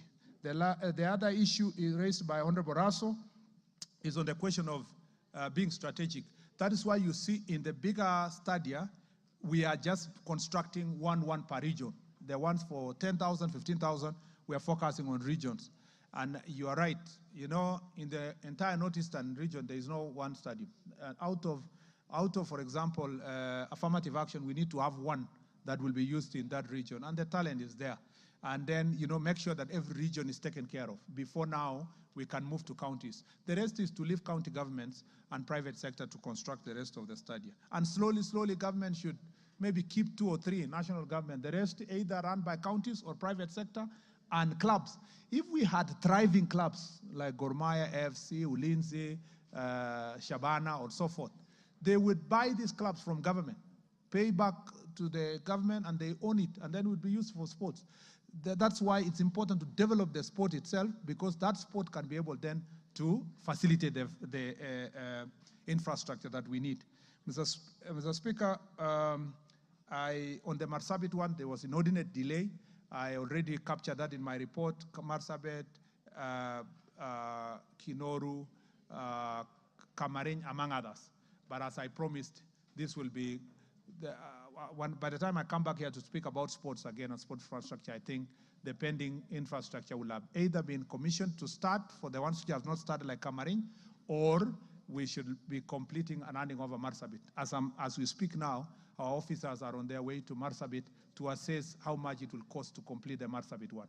And again, technical advice from Sports Kenya to make sure that can the grass grow in that area, or we use AstroTurf, or what are we going to do in terms of those pitches? Mr. Speaker, I totally agree with the honorable member that we should not spread ourselves thin when it comes to the infrastructure. Thank you. Good. KJ?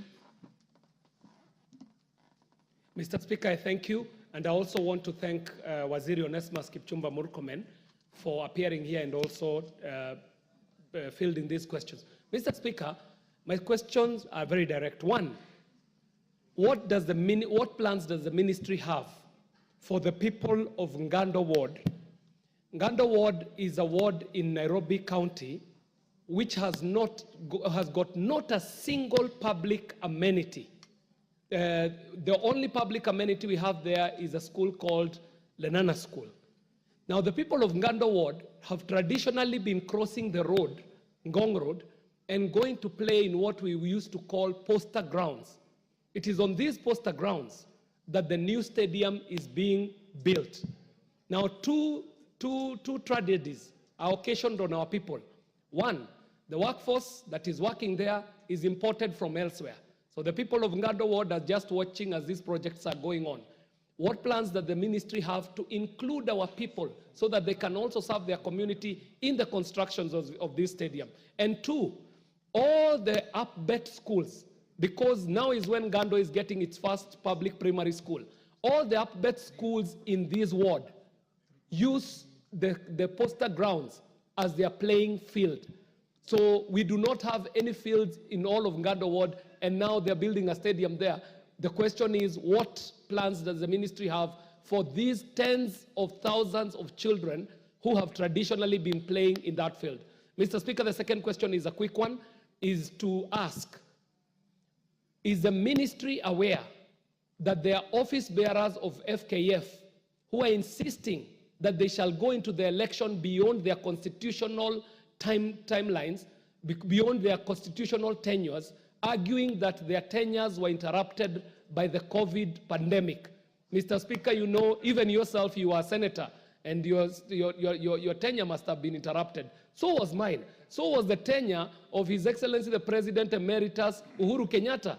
But he did not insist that he shall go beyond his constitutional tenure just because it has been interrupted by COVID. So, Mr. Speaker, I would like to know what the ministry is doing about this, because we would not want this ministry to fall captive of the federations like previous ministries have done. Thank you very much, Mr. Speaker. Millie.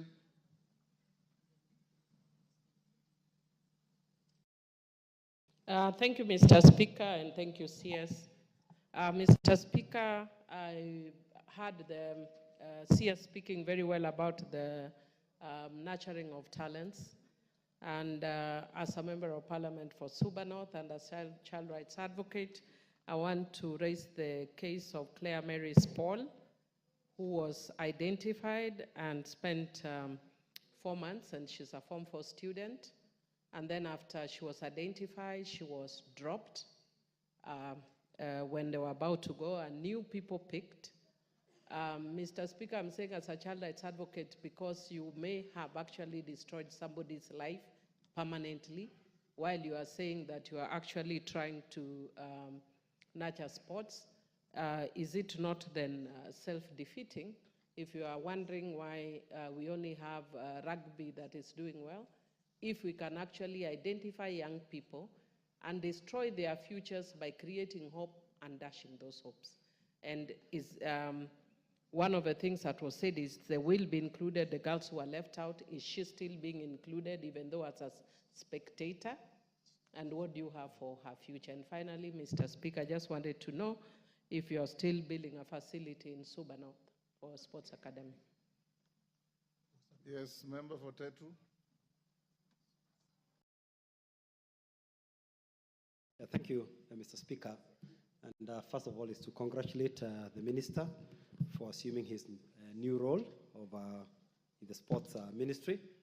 Mr. Speaker, I applaud the Minister for his intention to complete all our incomplete stadiums. But if I got it right, he mentioned that Roringo Stadium, the only stadium of meaningful stature in Nyeri, is at 75% complete, if I heard the number right. And I don't know whether the minister has been misled or he chose to mislead the House, because it is actually very close to a forest. This stadium started in 2017, and to the best of my estimate, and I've consulted some of my colleagues on phone from Nyeri, it is nothing more than 25% complete. I would like the minister to maybe lead the relevant committee of the House to go to Roringo and ascertain whether the statement he has made in this House is correct. If not, he would rather withdraw and say he doesn't have the facts, because indeed Roringo is not in the state that he has mentioned. 260 million has been sunk. The tartan that was put there 7 years ago is completely worn out. The artificial turf is completely worn out. The VIP, dyers and the rest is nothing more than 20% complete. So, Waziri, I think you have misled this House. Maybe you need to correct yourself. Thank you. Honorable Basil.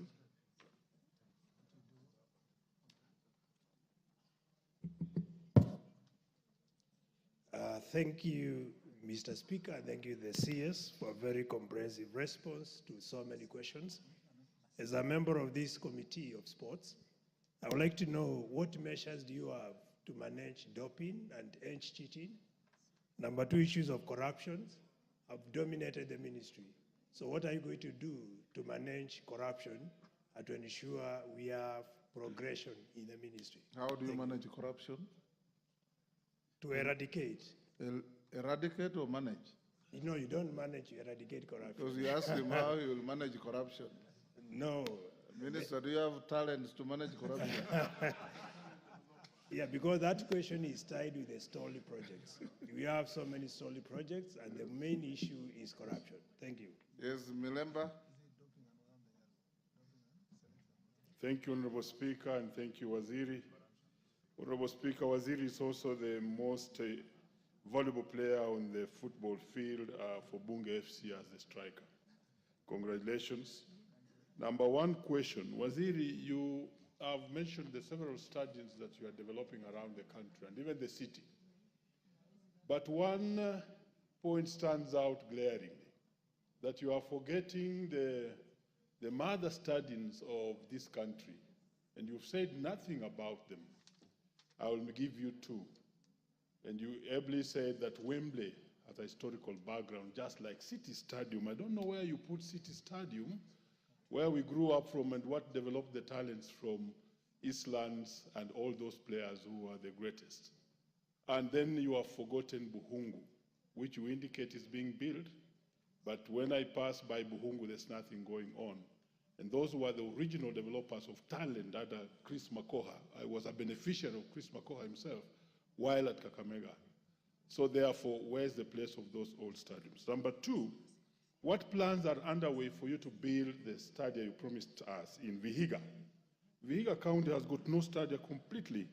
And then there was the suggestion for Kidundu and Mumboa, and you have mentioned nothing about it. Lastly, Waziri, so many Kenyans were winning gold during the election, during the Olympics. But those Kenyans, you see, this name is Keter or Kipketich, and then all of a sudden you realize this person is a Canadian. What is happening that the best athletes are running for other countries and not Kenya? Thank you. Member for Kamukunji. Thank you, Mr. Speaker, for the opportunity, and I'll wanted just to tell the Minister, Murkomen, that a very... Why aren't you upstanding? I have, you know, I have disabilities and I have a broken, broken leg. So, is it all right? Go ahead, but I've previously seen you stand up to talk. That's why I'm asking. But go ahead. I know your disability. Thank you, Mr. Speaker. And I wanted to, first of all, tell the Minister that a very important and a large local soccer tournament, the Kamkunji Peace Tournament 2024, is taking place in my constituency at the moment, bringing in 48 teams from across the 5 wards. But the conditions in which they play, the field in which they play, the fields in which they play are in a very bad condition. And my new Kamkunji is one of the districts or constituencies that produce some of the best football talent that we have in this country historically. I just wanted to see whether there is any contribution that your ministry could make for the large number of urban youth in our capital city, a capital city of 5 million people. What can your ministry do, and what plans does your ministry have in terms of enhancing, nurturing, promoting, and building this great talent within our youth and within our communities? The second element is also whether you could come out, perhaps as you do with other sports. For example, I've seen you're a very enthusiastic marathon person. Maybe one of these days you should also come and see some of our youth playing out in the field so that they can see that there's a commitment to promote and encourage young people in sports. Thank you. Lel Mengit, let's take those 7, then you answer. We'll do another round, members, so hold your horses. Thank you, Mr. Speaker, for this opportunity. First, I would like to thank the CS for answering a number and elaborating some of the issues raised. I know he has mentioned the issue of incomplete stadiums, but I wanted to ask him on the issue of, there was an advert for development of Kapsabet Stadium, construction of Kapsabet Stadium. The advert that ran out on 26th October last year. It was advertised, it was tendered, and we were still waiting for the tender processes, evaluation, and whatever. But up to date, I don't know what stopped in between. And I know the project was for financial year 2023-2024. So I presume that the funds were available then. Secondly, Mr. Speaker, recently we have had several suicidal cases amongst the young athletes, particularly in Nandi County. Late last year and early this year, we've lost a number of them through suicide. Is there a plan for the government or the CS to set up psychosocial support desks, probably in every county, so that we can always, these people can get some advices whenever they have problems, guidance, and such kind of issues. Thank you, Mr. Speaker. Minister, you can answer those 7. Then we will pick another round. Thank you, Mr. Speaker.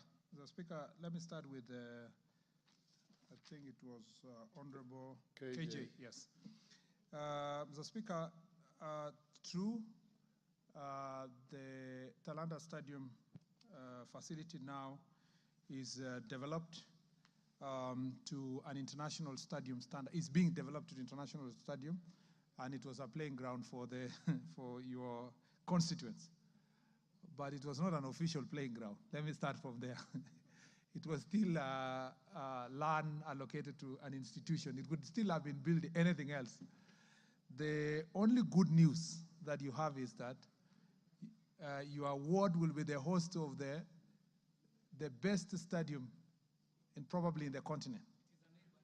It's a neighboring ward, okay, yeah. Then you are even invading another ward. That's even worse. But at least you'll be neighboring a very important facility that will bring business to your neighborhood. Number 2 is that outside the main stadium, there are 3 training pitches. There will be 3, 2 with running tracks, and the other one is purely football pitch. Again, in terms of business and employment, it will benefit the people who are living in the neighborhood. We believe also the facilities will be improved infrastructure, which will touch your ward up to Lenana and all the way to the Kibra ward. Yes, and the plan therefore is to, that's why I was coming. Maybe the plan is to say, with Sports Kenya, how can these training pitches be accessed by children and even players who have who are at the bottom of the pyramid? They do not have the capacity to pay a higher fee, and that should be, we should work out that plan as we develop this facility. I am not aware, insofar as the question of employees not coming from your ward. I suspect there may be some, because there are 2,000. 2,000 is a huge figure. And at the optimum, they will be having 3,000 people working at and they work day and night. I don't suspect that possibly with the minimum skills to work there that people will miss from your ward. But we will make sure that in the remaining 1,000, maybe to tell the contractor to make sure that it takes care of the people around.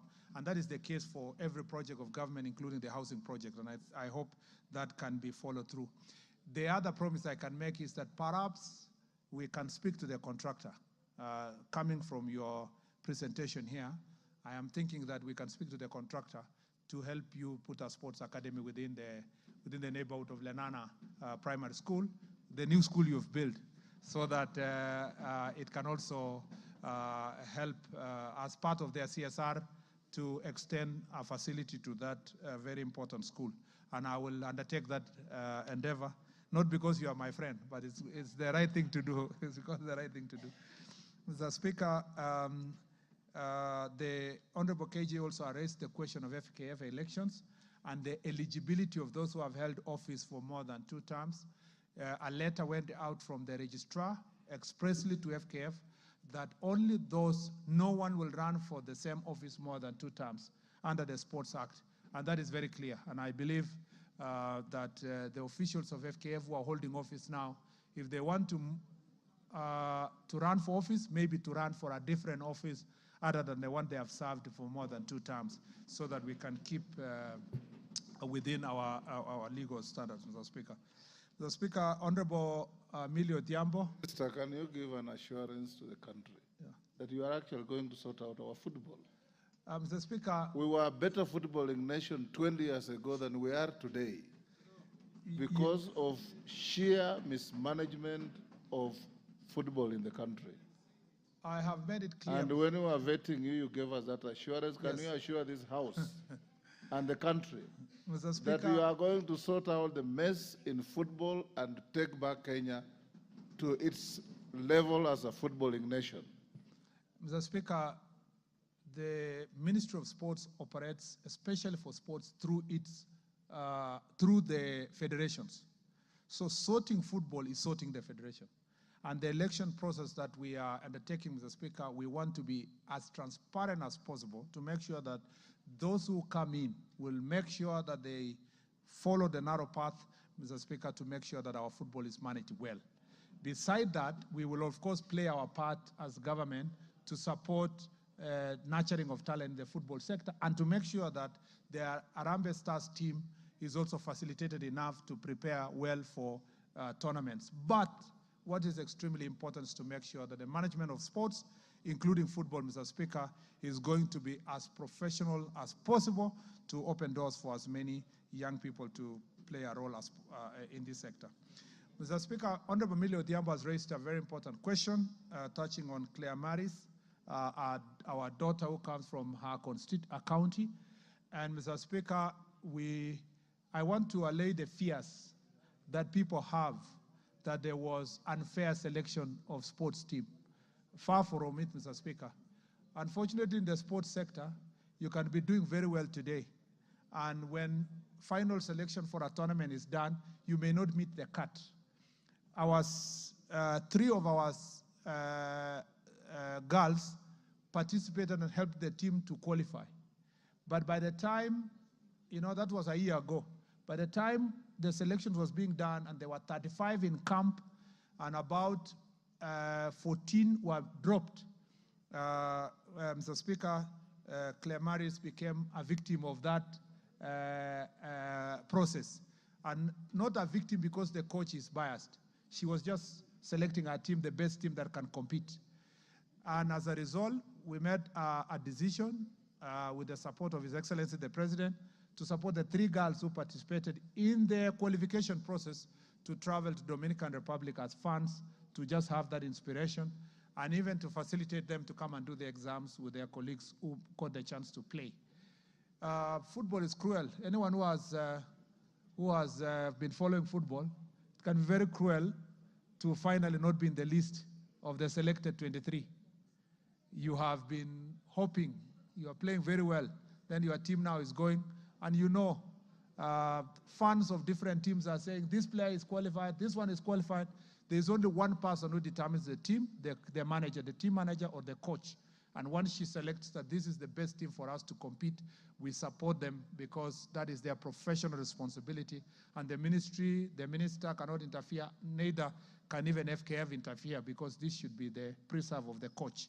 But in terms of developing our players, maybe in future when they talk to them, they should talk to them nicely to tell them you didn't make to the team, try the next time and so forth. But when they travel and they're encouraged, they also get inspired to make sure that they are in the next World Cup. Mr. Speaker, Sports Academy in Suba North, of course, if to answer the question of Honorable Millie, eventually Suba North will have an academy because the intention is to have 290 academies. Most of these academies will be situated in schools for maintenance and for accessibility. So eventually that will happen. It may not be in the first 30, but as I read earlier, it could be in the next 90 or the 90 that follows or the 80 that will be the last one in the strategic plan of the ministry. But we hope that that can be done fairly so that it's spread across counties. Not one county will benefit at the expense of others. Honorable Basil has asked about doping. Doping is a serious issue. I think, Mr. Speaker, I will be paying lip services. I give just an answer because it will not be comprehensive. But the program we have for anti-doping program is so comprehensive. There is one agreement we made with the World International Athletics Federation when Lord Sebastian Coe came around, and we agreed that we called Enhanced Program, which is a 3-year program. Is it 3 years? Yes, 3-year program to make sure that we do better testing and better facilities. But comprehensively, we need the budget. And you heard me speak earlier here that on a request of 300 million budget per year, MEAGA 300 million, we only got 20. And that sector requires our proper support. But we are determined to make sure that ADAC works very hard to eradicate doping in our country because it is going to be the black sport. They actually a threat to commercialization of our sports. And Mr. Speaker, to deal with this doping issue, we have now made it mandatory to register all sports people so that we know where they are, we track them, and training facilities. We know, Mr. Speaker, even an investigation that is ongoing of some foreigners who come to our country in the name of they are coming to train and they are perpetuating matters of doping, especially one that has happened in one of the counties that is known for athletics. I don't want to say this further because DCI is currently dealing with those foreigners. And so we are going to go to the bottom of this matter insofar as doping is concerned. Insofar as corruption is concerned, I will do everything possible within my vicinity to deal with corruption. Unfortunately, Mr. Speaker, this is a disease that is permeating all sectors of the country. But in terms of sports is concerned, we'll make sure that the processes are as transparent as possible to make sure that we do not, either in selection of players, in financing of the teams, in delivery of our projects, we'll make sure that corruption is eradicated from those areas. But Mr. Speaker, this is a collective responsibility of all of us and our society. We must be able to deal with this menace head on. On the issue of Honorable Wandeto, I actually saw you when I was reading the statement. You quickly went to consulting another honorable member. You didn't listen to the entire part of the statement. So maybe unless I repeat it again, because once you had 75%, I could see you were worked up, which is a good thing, because it means that stadium is very important to you and to your county. The truth is that the original stadium was only supposed to be 2,000 capacity. And it was not supposed to have a covering roof. And the pavilion was supposed to be, but what you saw is 75% of what was supposed to be delivered. But as I read in the statement, we are going to deliver the same project, but now 10,000 capacity with a proper running track. And as I told you also in the statement, we have canceled the original contract. We'll re-advertise afresh. Nyeri is one of the most important areas for training in athletics. In the larger Mount Kenya region, Nyeri and Nanyuki play extremely important role in training of our athletes. And eventually we will have to think also of what to do in Nanyuki, Nanyuki and generally Laikipia area in terms of establishing a proper high altitude training facilities for our sportsmen. So we will deliver that, Mr. Speaker, and I promise you that before end of the year we should advertise afresh and do a new contract for that area.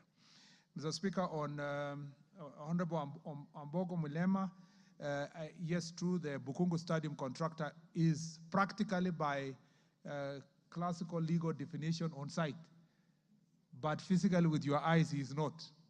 You know, in technical contractual times, he is in charge of the site. Let's put it that way. But he may not be progressing as we should because of agreeing on a few issues, including financial issues. We'll make sure that we support Bukungu Stadium to complete the part that was handed over or taken over by national government, because part of it had already been done by county government. So there are legal consultations and issues that we need to sort between us and the county. On the Vihiga County, let me say this. The stadia that I read are not the all stadia in the country. Some completed a long time ago, like Embu and some are done by county government. So if you don't see me reading Vihiga or wherever, there are some programs that are being done by the counties in that region. And others are flagship projects. That's why in your neighborhood, Bukungu Stadium is being taken care of. And to deal with the Vihiga, as part of the Sports Academy, Joe Kadenge Sports Academy is going to be constructed. It's part of the 30 sports academies that are going to be constructed that have actually been advertised already.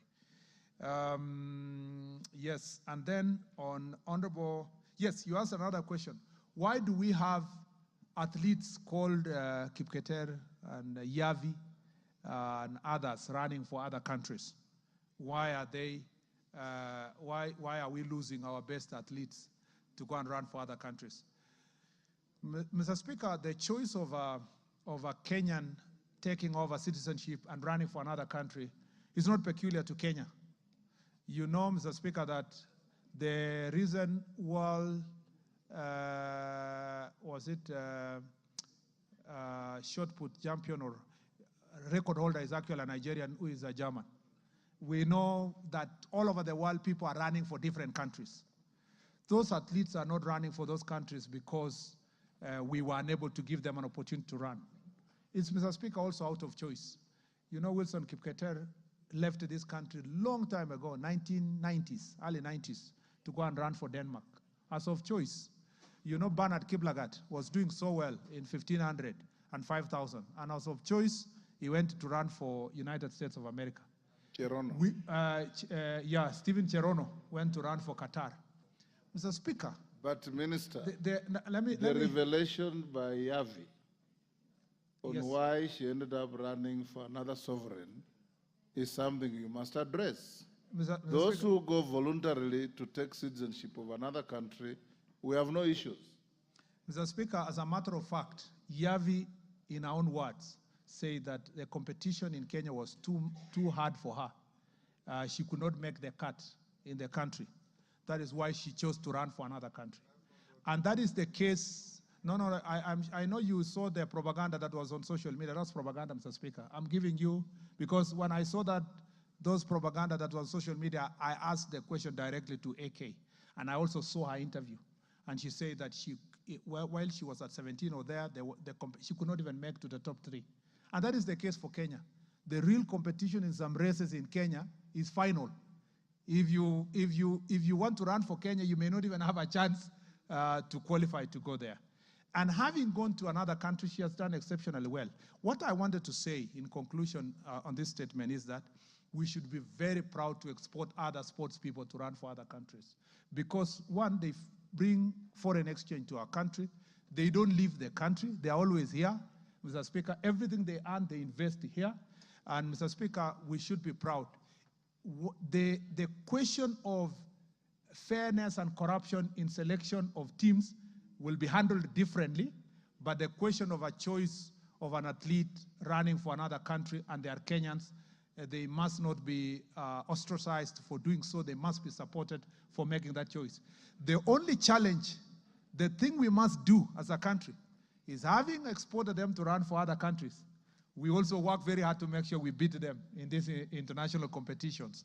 But where they beat us, I would rather Yavi beats a Kenyan than an Ethiopian beating a Kenyan, because we still get the benefits with her beating us than somebody else beating the country. So just like we are exporting labor, we are exporting professors are all over the world, doctors are serving, teachers other parts of the world, athletes also are looking for greener pastures to develop themselves. And those countries have better facilities and better rewards than ourselves. And we must encourage them as we work towards the same as a country. Mr. Speaker, City Stadium is a county facility, and I'm sure that the County of Nairobi is going to take care of City Stadium. Mr. Speaker, on the peace tournament, Honorable Yusuf, I am willing, upon agreement with ourselves, for us to have one-on-one consultations on what we can do together. We have limited resources for us to give to everybody who's doing a tournament. In fact, we have agreed as a ministry that let us just focus on supporting the growth of this talent, but where an individual has come out to say, I want to start a tournament, I want to do this, we also allow them to do so using private sector, so that the little amount we get from sports fund deal with the key events that are national in nature that have been organized. But in terms of coming to watch your team, I'm happy to come. And also you should challenge the Bunge FC to come and play a curtain racer. I can be one of the players that can join the Bunge FC to come and curtain race your tournament, maybe at the finals or so. We can agree together. And congratulations for the same as well. Honorable El Mengit, I think I touched on Kapsabet comprehensively, and I told you that it's one of our training facilities for the Kipchoge Stadium that is being constructed in Eldoret, and that is going to be, the process of awarding is ongoing. I think it was post when a decision was made that one of the fields for Africa Cup of Nations was going to be Kipchoge Stadium in Eldoret, and therefore married together as one of the training fields that comes from Kipchoge Stadium. And then for psychosocial support, again, both gender-based violence, social support for our athletes is something that we must confront. I have established an office in our ministry for gender-based violence issues, and then we have asked all the federations to make sure that they put in place officers that are going to deal with gender-based violence and psychosocial support. I again request all of us, because this is a society problem. Suicide is not a problem now for only athletes, but also all other professionals in the society. Let's work together to make sure that we deal with this issue. I actually, Mr. Speaker, want to use this time to say, I want to thank your deputy, the Deputy Speaker, Honorable Sholay. She's very, very passionate about athletics and in this area. And she came to my office and offered me very great support on what we need to do on anti-doping and also social support and confronting gender-based violence. There are some things we are working with her, and we want to welcome all other partners that can work together to deal with this menace. I thank you, Mr. Speaker. Members, can we do one last round? Let me see those who are interested in asking questions.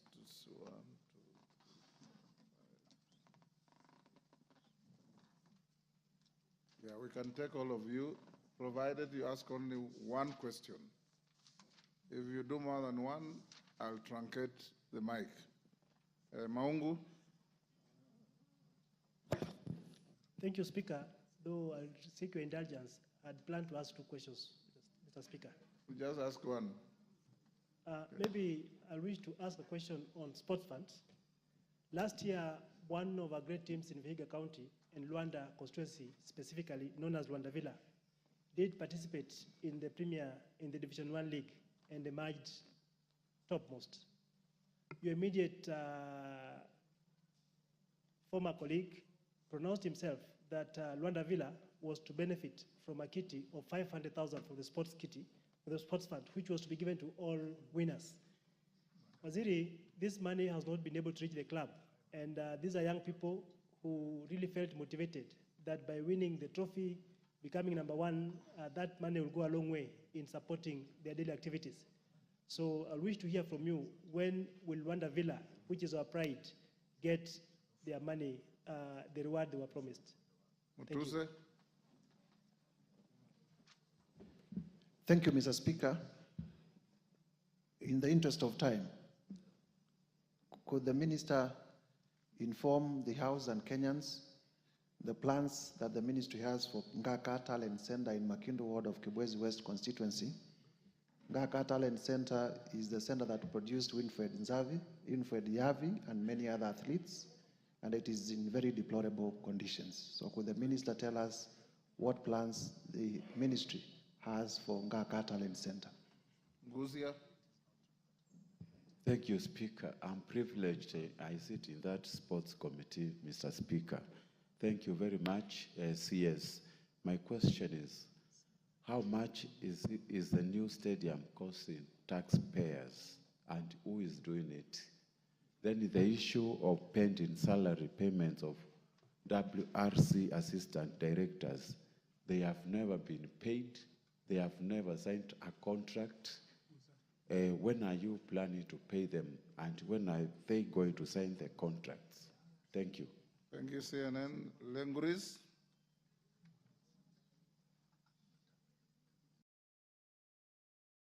Give Lenguris the mic. Thank you, Mr. Speaker, and thank you, the Waziri, for the elaborate explanation of the work that you do at the ministry, and we really appreciate. Mine is not a question, but a request. That, Samburu is far from here, and every time we hear about the programs in the national government, I've never heard of anyone mentioning that Samburu is being in consideration. And I know that Waziri has been there, and Samburu has one of the poorest. I cannot call it a stadium, but it's a field. Last December, I held a tournament, and I had to put the sand. Every morning, I had to spread the sand so that the players can use the field. So we have a terrible field in Samburu, and we are far from any other region that you have considered building a stadium. So kindly, I put this request to you that when planning, please consider Samburu. Thank you. Oyula. Thank you, Honorable Speaker, for giving me the opportunity. Honorable Speaker, I was happy when the minister said that one of his targets is to develop talents from the lower level, primary schools, secondary schools, and so forth. Mr. Speaker, with the little money we used to have at the CDF for sports, we were able to organize football teams in the constituency, specifically to help those who have already left school and have nothing to do, so that we keep them busy with the sports throughout the day. Now, without that fund, Mr. Speaker, we have nothing to help these youths in the constituencies. Could the minister consider putting aside something for the constituencies for sports so that we help these youths to improve on their sports talents? By something, you mean money? Yes. Mr. Speaker, we will talk about county governments, that responsibility falling under county government. But I want to assure the minister that county government like Busia has more problems than considering funding anything to do with the sports.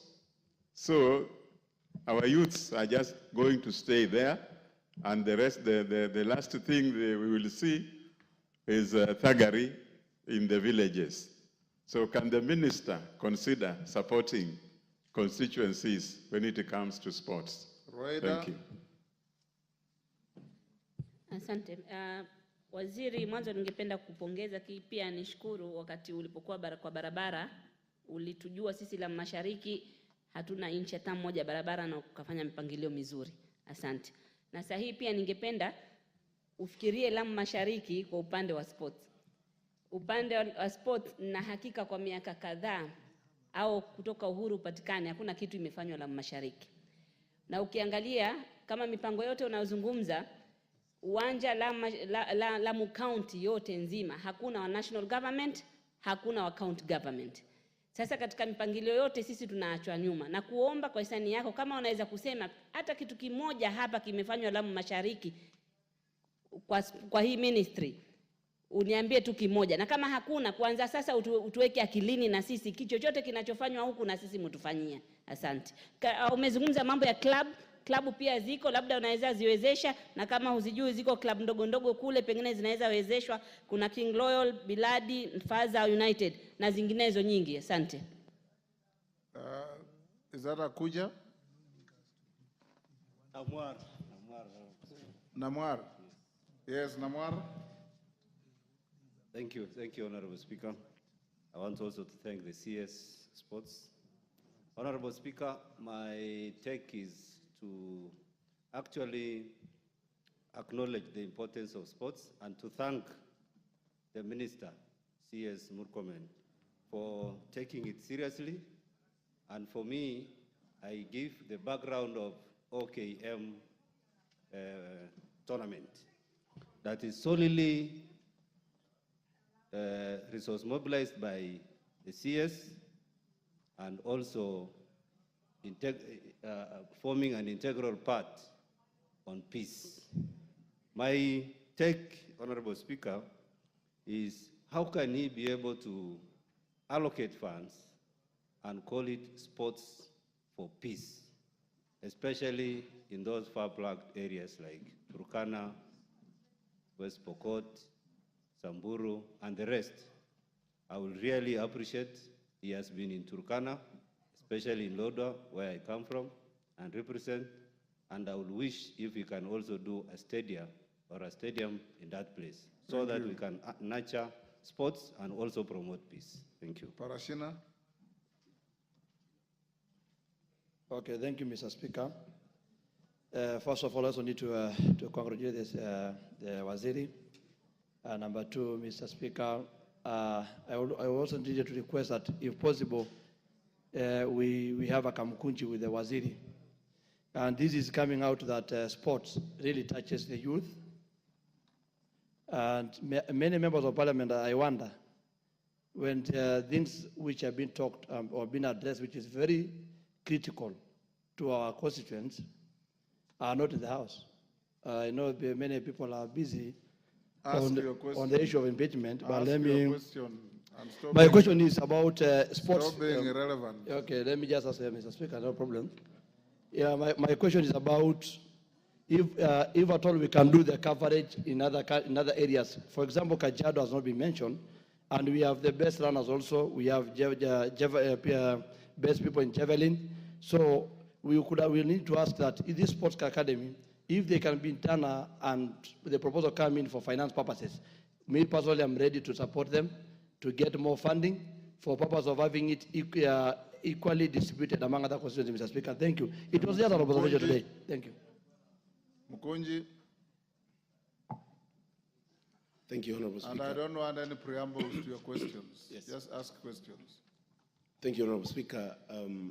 I also want to applaud the Waziri for availing himself and congratulate him for fitting in the office, the new office of the CS for Sports.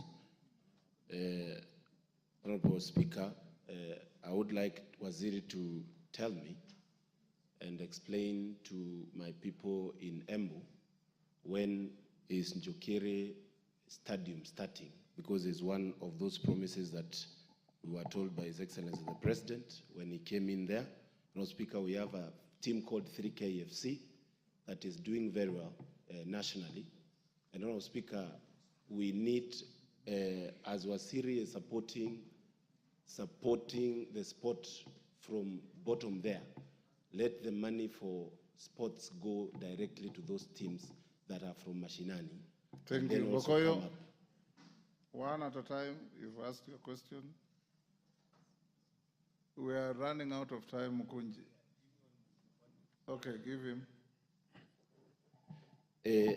Thank you, Honorable Speaker. I just wanted also a clarification for actually public knowledge, Honorable Speaker. When Waziri came into the office of the CS Sports, there was a picture trending of a very quick change into the furnitures of the office. I wanted to know, Honorable Speaker, because I know Waziri is a very prudent person. Is it public funds or there was just a change of furnitures as one CS was leaving and the other one coming in, Honorable Speaker? Thank you very much. Ngokoyo. Thank you, Mr. Speaker. I want to ask my namesake, the CS Onesimus, like myself. Ngong hosts among the highest number of athletes. When you are starting the Deputy Speaker is distracting me, Mr. Speaker. When you are starting the Deputy Speaker? Yes, Sholei, she's pointing at me, Mr. Speaker, the Honorable Boss. She has many fights nowadays. Mr. Speaker, the stadium that you are doing at Ngong Road, Waziri, about 300 registered athletes, and even more operate from Ngong. Ngong has one of the best attitudes for athletes who do long distance marathons. Helen Obiri, in her interview with international media, mentioned that her greatest disappointment was that she used to train at Ngong, but she used to come for her track training at Nyayo Stadium. When you were starting off, your predecessors, when they were starting off the Ngong, what now we are calling the Talanta, the agreement was they would do something for Ngong athletes because it is one of the hubs that has so many people. You are saying you're doing 2 tracks in your statement. For track, you said you are doing 2. Why didn't you consider doing 1 in Ngong? Because you know very well that there is nowhere else around the metropolitan area that has even the number of training centers that we have. Actually, most of the international ones are at Ngong. Leave alone that, government agencies, the KDF, Kenya Police, have even stationed their camps for these athletes who do the same at Ngong. It has also left Ngong Stadium, where now they should have operated from, nothing happening. While all the materials, the ballast, the sand, comes from Ngong. Ask your question, Gogoyo. So I want to ask you, Waziri, why didn't you consider doing the track at Ngong? Owen Bayer. Thank you very much, Waziri, for coming in to answer the questions, but also just a quick one. When are you considering building a stadium in the North Coast? You know, the North Coast does not have, we have great talent. Great footballers of Harambee Stars came from Kilifi, Abbas Magongo. You want me to give you the list? But we do not have. We only have Kwale, the new one, Mombasa, Muhammad Abbas. All those big footballers came from Kilifi. Lucky Boys, there used to be a team called Lucky Boys, a big team that was one of the greatest teams in this country. But then, no one has ever considered to look at the North Coast as a home of talent and build a stadium. I ask you, during your tenure, look at it and see what you can do, and make sure that Thank you, the Owen. North Coast has a stadium. You've made your point. I see how many more hands. Cases, one question. We want to bring this to a close. Those who have just come in, I'm not giving you any time. Thank you so much, Mr. Speaker, and thank you, Waziri. This is the sports person, and you're in the right ministry. Mr. Speaker, just a follow-up on a question by Parashina. I would wish Waziri to state the plans he has to ensure that the spread of sports academies across 290 constituencies are being planned to be executed, because recently we saw a few of them on notice, and we are yearning to know what are progressive plans. Lastly, the issue of athletes, and thank you for considering sports at Kipchoge Stadium. But you are aware, Waziri, that along Iten Road, along Moiben Road, our athletes are really suffering, finding places to train in terms of risk of accidents on the road. Are there deliberate plans to organize a road all the way to Iten, side of the road, so that we allow our athletes, especially the long-distance runners, to use those areas and save them against the risk of engaging or getting knocked by the motorist on the road, and you know all the ulabaloo. I thank you on the issue of gender-based violence. It's now a serious phenomenon within our community, being that athlete community. We need to do something deliberate. Thank you. Society. That Thank has you. been asked. Minister, can you quickly answer all those? Thank you very much, Speaker. First of all, let me say that Honorable Maungu. Just hold on, Minister. Yes, Women Rep Nakuru. What is the issue? Just hold on, Minister. Thank you, Mr. Speaker, sir, for giving me this opportunity. Thank you, CS, for appearing before us, and congratulations on behalf of Nakuru County. My question to you, Bana CS, is about the Olenguruani Stadium. Olenguruani Stadium was started 10 years ago. It was constructed and nothing went on. So I want to just hear from you what kind of intervention will you give to Olenguruani Stadium? We are suffering, our youths are suffering because of this stadium that has installed from Kurese Minister, South. Thank you. Can you proceed? Thank you, Mr. Speaker. Let me start with Honorable Maungu. I will follow up the payment for the Luanda Villa team, who are the winners of the Super League, Division 1 League. I will follow up on the same to make sure that they are paid, and also a few other sportsmen and women whose money has not been disbursed. We'll make sure that that is done expeditiously. Honorable Mutuse, Nganga Training Center, Ngaga, okay.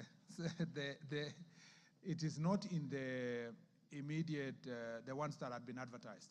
But as we've discussed with you, we'll make it a great, should be prioritized in the next one to make sure that it is taken care of.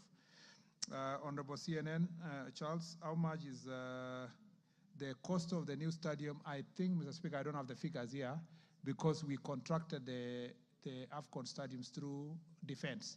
But maybe in the next supplementary, I should be able to supply the same, either here or through the committee, the relevant committee for that matter.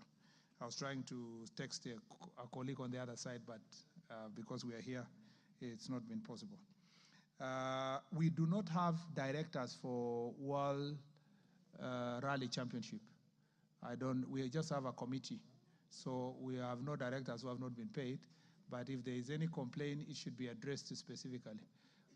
The funny thing about this sector is that you have so many people carrying so many papers asking so many demanding certain payments of contracted works, where this one and that, I was a director, I was a committee member, and so forth. So we're trying to streamline to ensure that the record is kept well. And if you are not part of the record, you cannot be contracted as an afterthought after the fact. Honorable Pauline Samburu, I agree. I actually, when I sat in that office after 2 weeks, I realized that nobody talks about Lamu, nobody talks about Tana River, Garissa, Wajir, Mandera, Marsabit, Turkana. That all northern belt, including West Pokot, nobody mentions whether they need a stadium or they don't. I think there is a general mentality that stadiums are supposed to be in all the islands, so-called white islands and so forth. That should not be the case. And I think Kilifi falls in that category of the marginalized areas.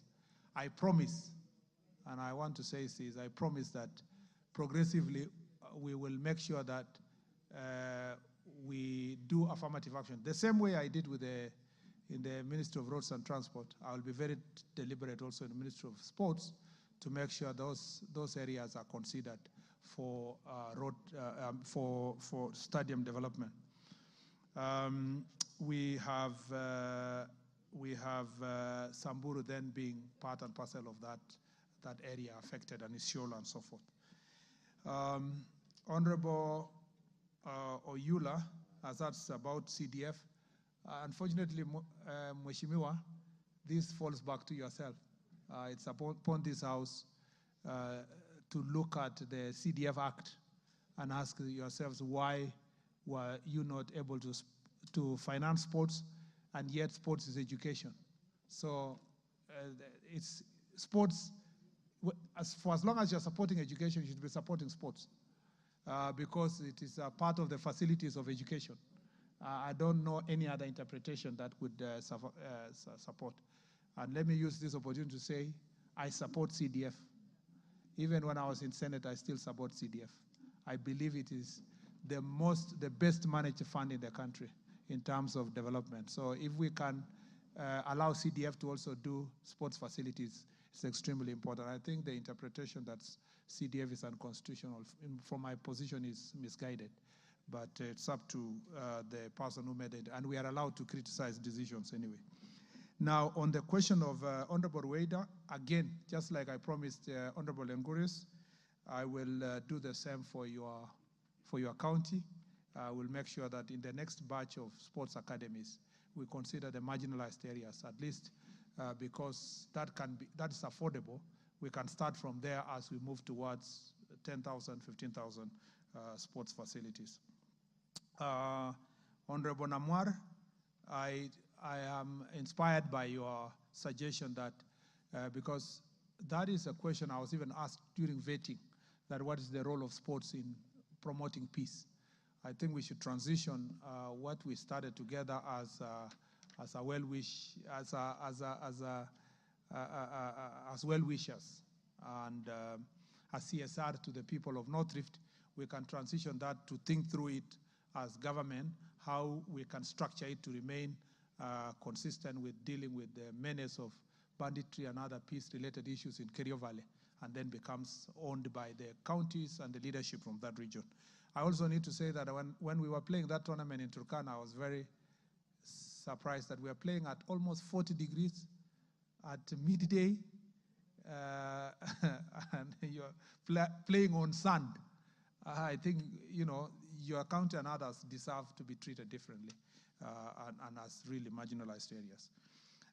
Honorable Parashina, I received your letter on the request of, I don't know, maybe he has left, on the request of the sports academies, and I think we will try our best to respond to the issues you've raised in Kajiado. And maybe now that you are not here, we can start with Ngong.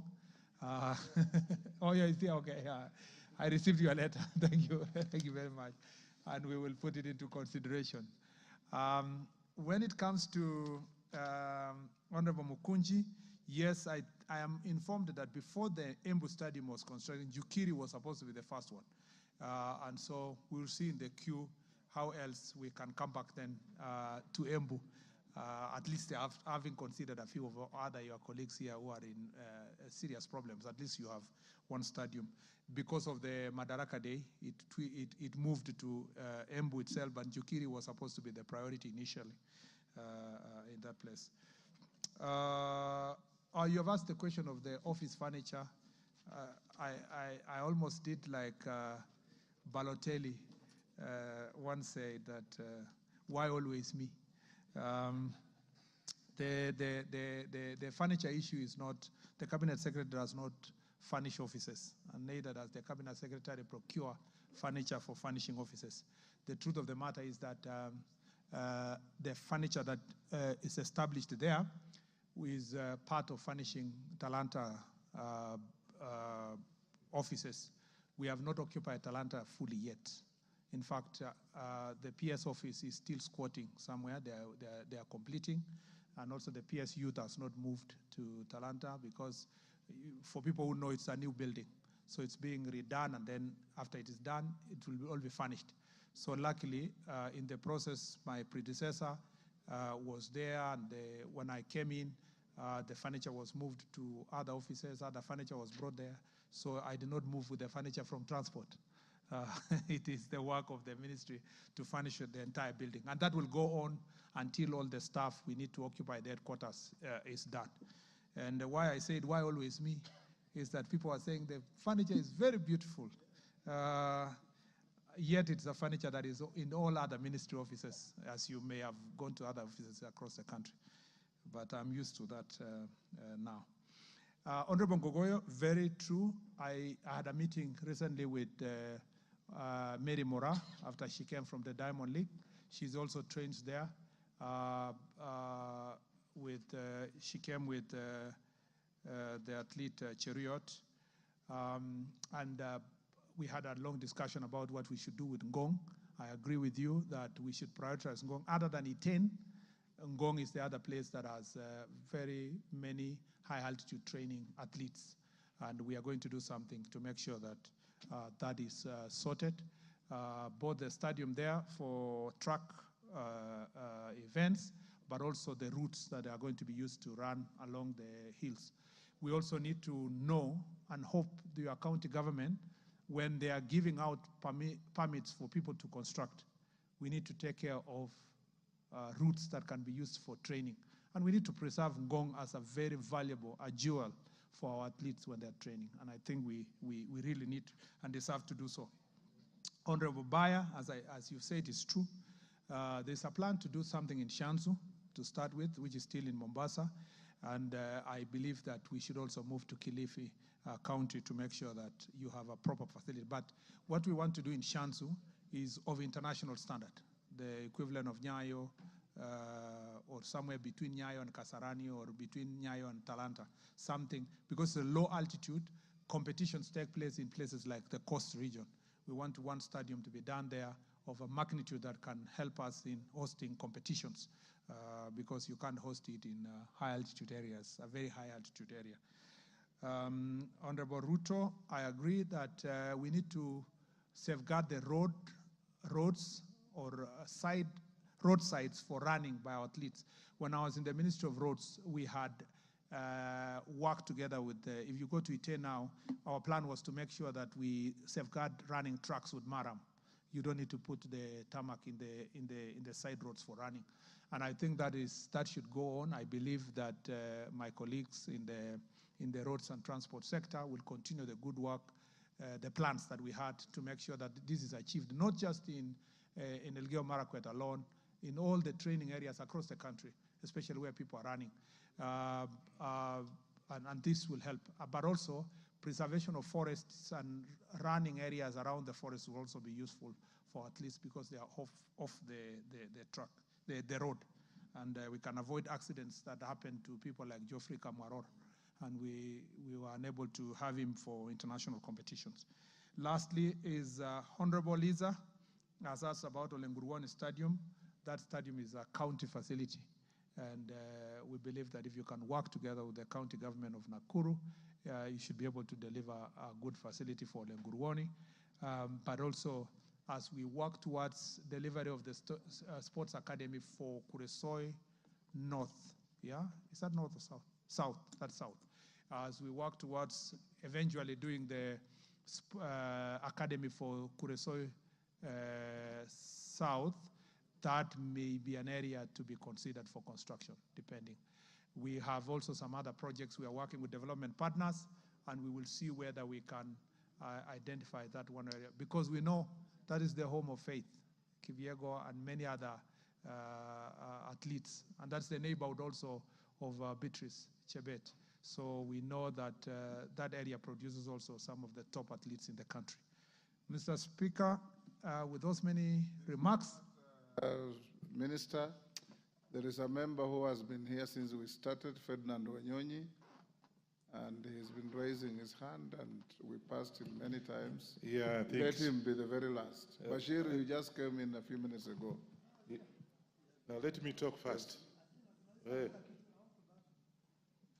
Thank you very much, Mr. Speaker. Ask your question. First of all, I want to thank you for this very good report on the preparation for 2027 CAF preparation. Now, you've not mentioned Trans Nzoia in the Kitale Stadium, which is actually under construction. And I was just wondering, CS, with a lot of talent in Trans Nzoia, why this has not been done? You've not done anything on it. And I was requesting if you could have even the CSR contractor in Eldoret to do the CSR and complete this particular stadium, because Trans Nzoia has a lot of talent. You not mentioned that, and I was just wondering whether I should remind you on the same, because that's part of the North Rift, and I want you to do something about it. Lastly and not least, I just want to make a statement. CS, we are going to have people coming from all over the country, all over the world. And Kenya, you know, there's a lot of this thuggery of the youths. Please make sure that you stress on the security of the people who come so that you don't get embarrassed. At the same time, the accommodation for the visitors, again, you already mentioned. I want you to mention that as well, because it's very important. We want to give a very good image of our country. And so this preparation should have been mentioned here so I can be able to see who they can interject. Thank you, Mr. Speaker. Minister, that's the very last. Yes, Bashir, sorry, Minister. Bashir, yes. When the Speaker says is the last one, respect it. Thank you very much, Honorable Speaker. You know, in other places it's mentioned that it's ongoing, it's stalled, but in Northeastern, Wajir, Mandera, Garissa. He has covered the whole area and said you are marginalized. He's going to give you affirmative action. But Mr. Speaker, I want him to come out very, very clear to say that something will be done in Wajir, in Mandera, and Garissa, without saying that something like marginalized. So, Mr. Honorable CS, what plans do you have for Wajir, Mandera, and Garissa, and the other northern Kenya counties, specifically those that don't have stadiums?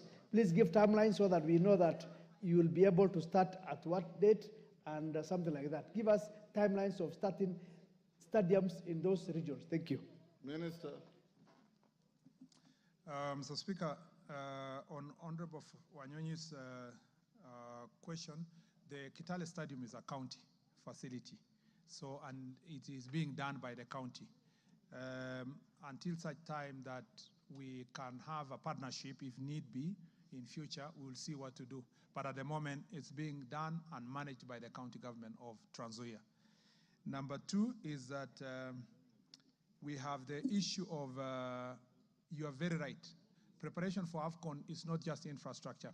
Today I just came with infrastructure, but I shall be chairing an intergovernmental meeting for cabinet secretaries to discuss now to prepare for the overall preparation, which is infrastructure, airports, the roads, the security, what kind of security is going to be done, housing, you know. But also this is an opportunity for people to invest in AFCON. You know, look for and tap into the opportunities that exist for you to invest, whether in hotels, in the vicinity of the important stadia, whether you are going to provide transport facilities and so forth, Mr. Speaker. So I agree with the Honorable Ferdinand Wanyonyi that I should come back perhaps again next year, sometime next year, to now talk about government preparedness comprehensively for the tournament beyond the sports facility, Mr. Speaker, including now how we're preparing the Harambee Stars and so forth. On the question of Honorable Bashir, I don't need to repeat myself, Mr. Speaker. The reality is that there was no plan at the moment. And the truth is that we need to have a plan to build, at least in that region, at least one 10,000-seater, an international kind of a stadium in that region. The only thing that exists at the moment in the plan is the advertised Tarbach Academy, which is part of the 30 academies that had already been advertised. But a proper stadium, as I have said, and I reiterate, that region requires affirmative action from the national government. I thank you.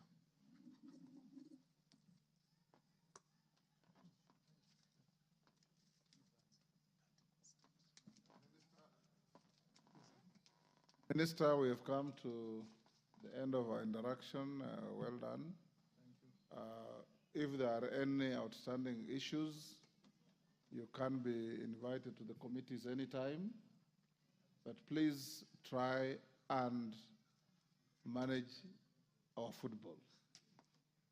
Number two, in other jurisdictions, these foreigners who come for high altitude training must be and are treated as high-end tourists and pay sufficient premium to boost our economy. I don't know what plans you have for those high-altitude training. You remember the Radcliffes and all those fellows who train in your county, renting little huts and not contributing to this economy, and then going to be world beaters because they have enjoyed our serene facilities. What are you planning for this? Because in other jurisdictions, you'll find this kind of training is actually a major contributor to the GDP of the country.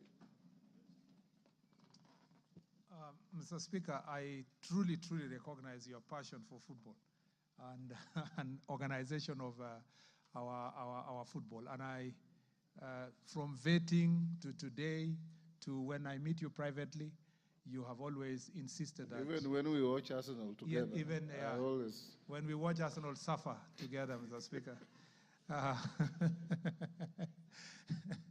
I believe that, Mr. Speaker, we need to sort that area. And so thank you for the support you're giving me and the support being given by the members of parliament. We will do, it's not an easy area because it has been a problem for a long time, but we are doing everything possible, using the coming elections to make sure that we open up the space and ensure that democracy prevails and we get the best people to come and manage our football. On the question of the athletes, we allow us to think about it further because, Mr. Speaker, we are easily going to be asked, why are you charging higher for the person coming to train to run and not the one who has come to film at the national park or so forth? So let me say this, that in our policy consideration, we will have an holistic approach to the same. The thing is that maybe then another issue is that when we build these facilities like Kamaranj Stadium or Kipchoge or Kapsabet Stadium, maybe they will access those training facilities at a higher fee than the locals themselves, so that then it is the training environment and facilities that can help us get these resources. Otherwise, I truly agree with you that these people make a lot of money by training here, and they live very little because they live in small cubicles in the training facility, and then they very little for them to live here as an investment. But also, there has been a failure in the past in terms of investors. Very few investors have identified and invested in the facility. For example, this Ngong that we've discussed, Honorable Ngongoyo, if someone had a proper stadium there for training and then put an hotel there, they would get a lot of money. And that's where we want to tell private sector, you have an opportunity to make money in sports, and sports can really become an area that can enrich the Republic. I thank you, Mr. Speaker, for the opportunity to be here. Excited to be enjoying this discussion with honorable members. Excited to be serving in this ministry. It's been very exciting for the last 1 month, and I look forward to even further interactions. I thank you, Mr. Speaker. Thank you, Minister. You are released to go back to your ministry with your team. Next order. Order number 11, motion, ratification of the protocol to the That is the Cabinet Secretary for Youth Affairs, Creative Economy and Sports, Honorable Kipchumba Murkomen, leaving the chambers this evening. He is the Cabinet Secretary who was responding to various questions that had been forwarded to him by various members of the National Assembly, and he has just concluded responding to those concerns as forwarded to his ministry. But right about now, we would like to introduce a clip. This is with regards to the activities of the members of the National Assembly. This is members of the National Assembly that is yesterday on Tuesday discussed at length the implications of the judgment delivered on Friday by the High Court, declaring the National Government Constituency Development Fund Act 2015, commonly referred to as NGCDF Act 2015, unconstitutional. The National Assembly has indicated it will appeal the verdict. Here is a recap of that debate in this story prepared by Parliamentary Media Relations Officer Muremi Mwangi. Was adopted on 23rd Ordinary Session of the African Union Assembly of Heads of State and Government held on 27 June 2014 in Malabo, Equatorial Guinea. It governs the operations of the Pan-African Parliament, aiming to enhance the full and effective participation of African peoples in the economic and development and integration of the continent.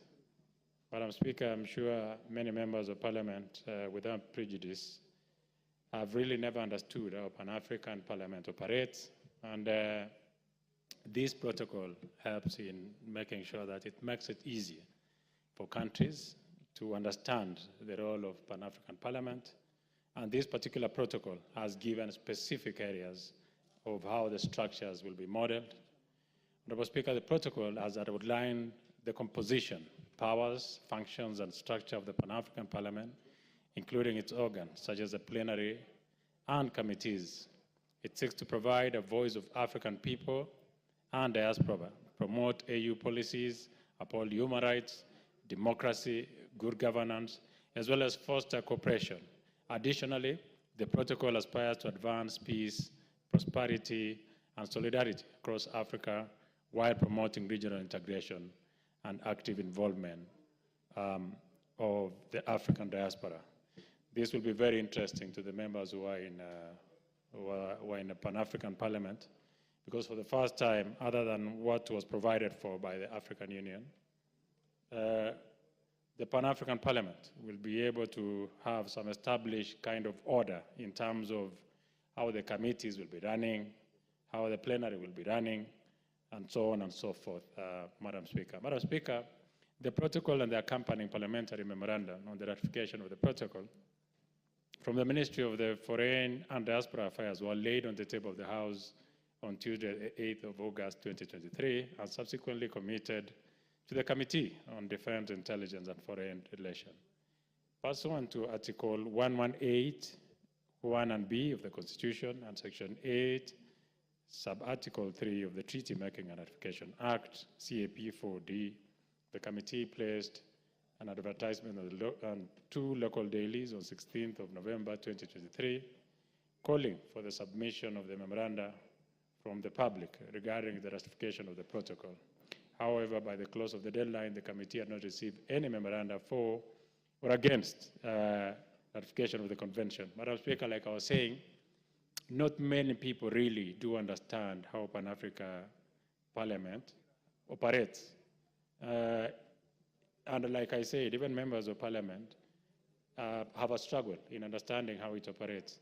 I hope that this protocol would make it very easy for members of Parliament and the public of all these countries who are secondary to Pan-African Parliament, who have members secondary to Pan-African Parliament, to understand it even better and appreciate the role that Pan-African Parliament plays in the African Union and enhancing cooperation between African countries in this platform of Parliament, in the Pan-African Parliament. Madam Speaker, in its deliberation, the committee was briefed by representatives from the Ministry of Foreign and Diaspora Affairs on 5th December 2023, who presented the justification for the proposed ratification of the protocol. Madam Speaker, having considered the protocol and analyzed the submissions made, the committee observed that, number 1, the protocol aligns with the Constitution of Kenya and upholds the constitutional values. And number 2, Madam Speaker, the protocol could advance the participation of African peoples in governance, safeguarding democratic principles, protect human rights, and promote good governance across the continent by giving a voice to the African citizens and diaspora. And number 3, the protocol will facilitate the integration and development of African and strengthen the democratic framework of the African Union by creating a platform for elected representatives from the national parliaments to engage in continental affairs. To date, I am certain, other than information that is brought before the House and reports that are brought by members from the Pan-African Parliament, no, it will be very few, unless very keen observers from the public, very few will understand what is discussed in Pan-African Parliament, very few will relate with Pan-African Parliament, very few will even be keen in following what happens in Pan-African Parliament. This protocol will make it extremely simple for members of the public from all these African countries to follow up and understand the operations of this Pan-African Parliament through this protocol, Madam Speaker. Honorable Speaker, as of the time of consideration, 15 AU member states had deposited their instruments of ratification. Kenya signed the protocol on 16th of July 2023 and is yet to ratify it. Kenya's participation in the Pan-African Parliament enhances its influence in the region and fosters strong cooperation among African nations. Madam Speaker, normally Kenya is one of the countries that is extremely active in our region, and you've realized that already 15 countries in the African Union have already appended their signature to this protocol, but Kenya is yet to do that. So we were lagging behind because of this process that had to be undertaken. Madam Speaker, by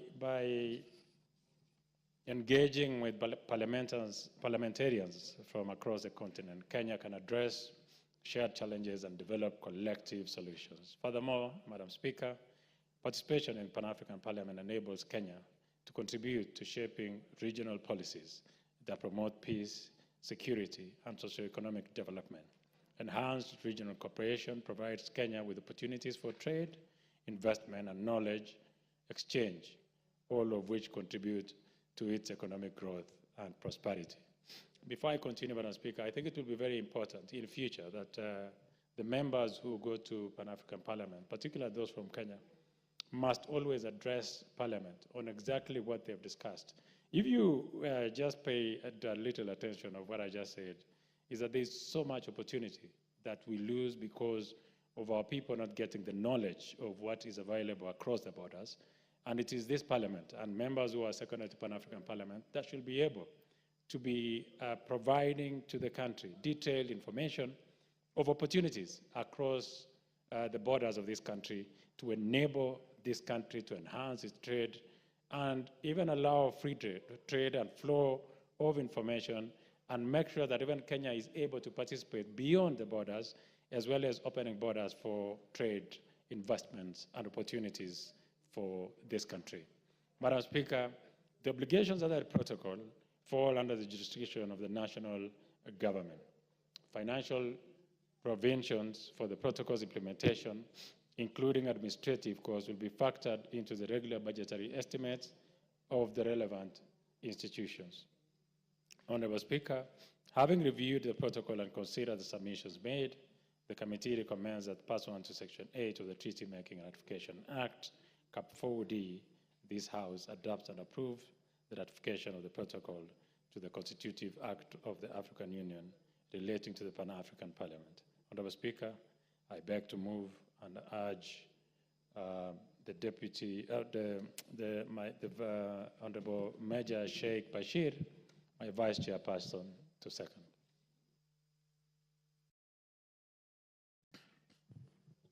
And, just a point of correction, Chairperson, before the seconder moves. You mentioned that the Pan-African Parliament doesn't bring its reports to this House. In fact, it does. And it's the report of the extraordinary session of the 6th Pan-African Parliament is in order number 20. So that can be corrected in the Hansard.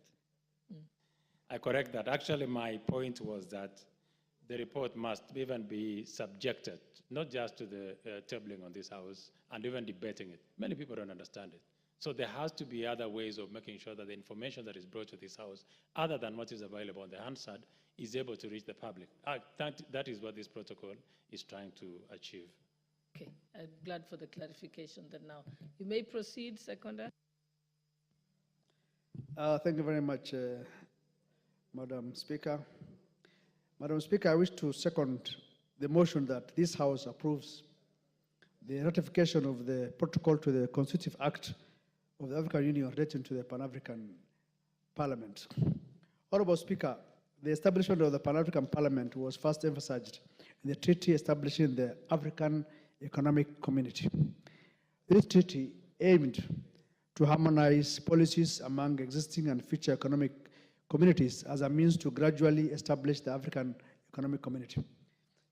It outlined a phased approach to its realization, culminating in the final stage where the Pan-African Parliament will be established, with the members elected through continental universal suffrage.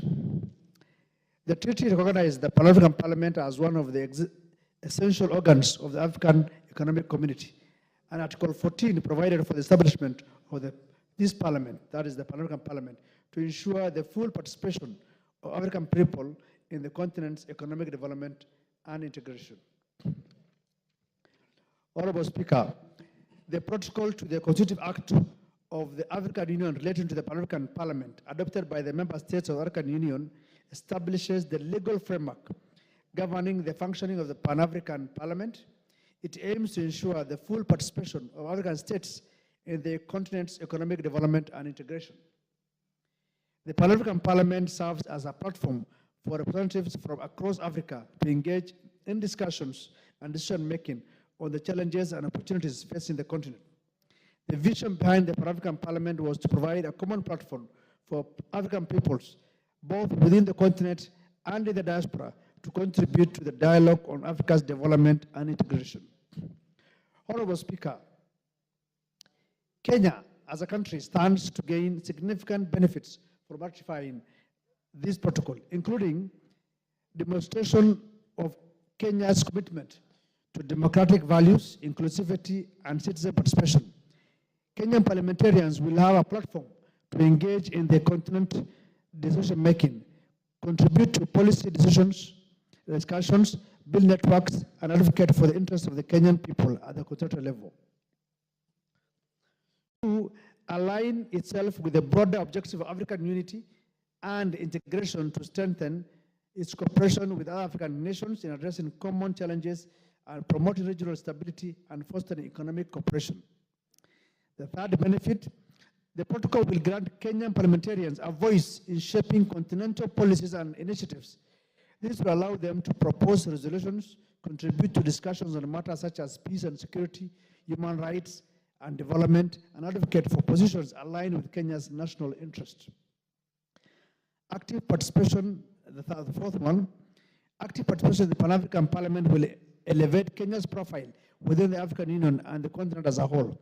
This will provide an opportunity to showcase Kenya's achievements and contributions, potentially attracting investment, tourism, and other forms of cooperation. Honorable Speaker, the Pan-African Parliament serves as a critical platform for shaping continental policy and initiatives. Kenya's participation enables its parliamentarians to propose resolutions, influence decisions, and discussions on peace, security, human rights, economic integration, and sustainable development. Active engagement will allow Kenya to assert itself as a regional leader and ensure that its perspectives are considered in continental decision-making processes. Honorable Speaker, this protocol has 17 articles. Of importance, and maybe that the one that generates maybe a debate or discussions, are 3 articles. That is Article 4, Article 5, and Article 7. Now, Article 4 talks about election of the members to the Pan-African Parliament. Now, this article proposes that members are elected by the Parliament from outside its members, that is 5 members, and ensuring that there's political diversity. This is actually in line with how we elect EALA members. So the same way EALA members are elected is the same way now the Pan-African Parliament members will be elected. Article 5 talks about terms of office. It talks about it's 5 years and can be elected on a further 1 more term. Now, Article 7 says that, provides that the Pan-African Parliament shall be the legislative. You can switch off the red light. You can give him extra time. Thank you. Article 7 provides that the Pan-African Parliament shall be the legislative organ of the African Union. Just like this Parliament is the legislative arm of Kenya, then the Pan-African Parliament becomes the legislative arm of the African Union. And that is how important it is. But look at how members will serve and the numbers. Initially, from this Parliament, we have 2 members. But with this protocol, it says we need to have 5 members elected in the same line as EALA, looking at diversity and the numbers of political parties. And this is very critical because any person who serves in Pan-African Parliament, even if he's elected a member of Parliament and wishes to join Pan-African Parliament, once elected by this House, then resigns and joins Pan-African Parliament. So it's very, very critical. 2, it also talks about once every term of that Parliament or session, the Pan-African Parliament will deliver its report to the African Union, just the same way that they have been doing it here. So I think this is very, very critical, Honorable Speaker, that we need to approve this protocol so that we can partake in shaping the legislative agenda and economic discussions of the African Union in terms of participating in the Pan-African Parliament. And so, looking at that, Honorable Speaker, having reviewed the protocol and considered the submissions made, I am confident that the ratification of the protocol will advance Kenya's national interest. I therefore urge this House to approve the ratification of the protocol to the Constitutive Act of the African Union relating to the Pan-African Parliament. Honorable Speaker, I second the motion and urge the House to adopt this report. I thank you.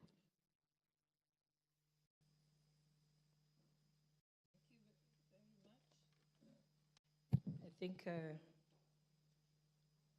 now, honorable members, I now propose the question that this House adopts the report of the Departmental Committee on Defense, Intelligence, and Foreign Affairs on its consideration of the protocol to the Constitutive Act of the African Union relating to the Pan-African Parliament, laid on the table of this House on Thursday, 19 September 2024, and pursuant to the provisions of Section 8.4 of the Treaty Making and Ratification Act, Cap 4D, and approves the ratification of the protocol to the Constitutive Act of the African Union relating to the Pan-African Parliament. Honorable members, I think I have on the intervention button for contributions the Honorable Member for Yatta, Honorable Robert Basil. Thank you, Madam Speaker. I had actually slotted to contribute to the Technopolis, but so I think I'll not be able to contribute much of this. Okay, and the Honorable Nikal, were you going to contribute to this one? Yes. You may proceed. Thank you.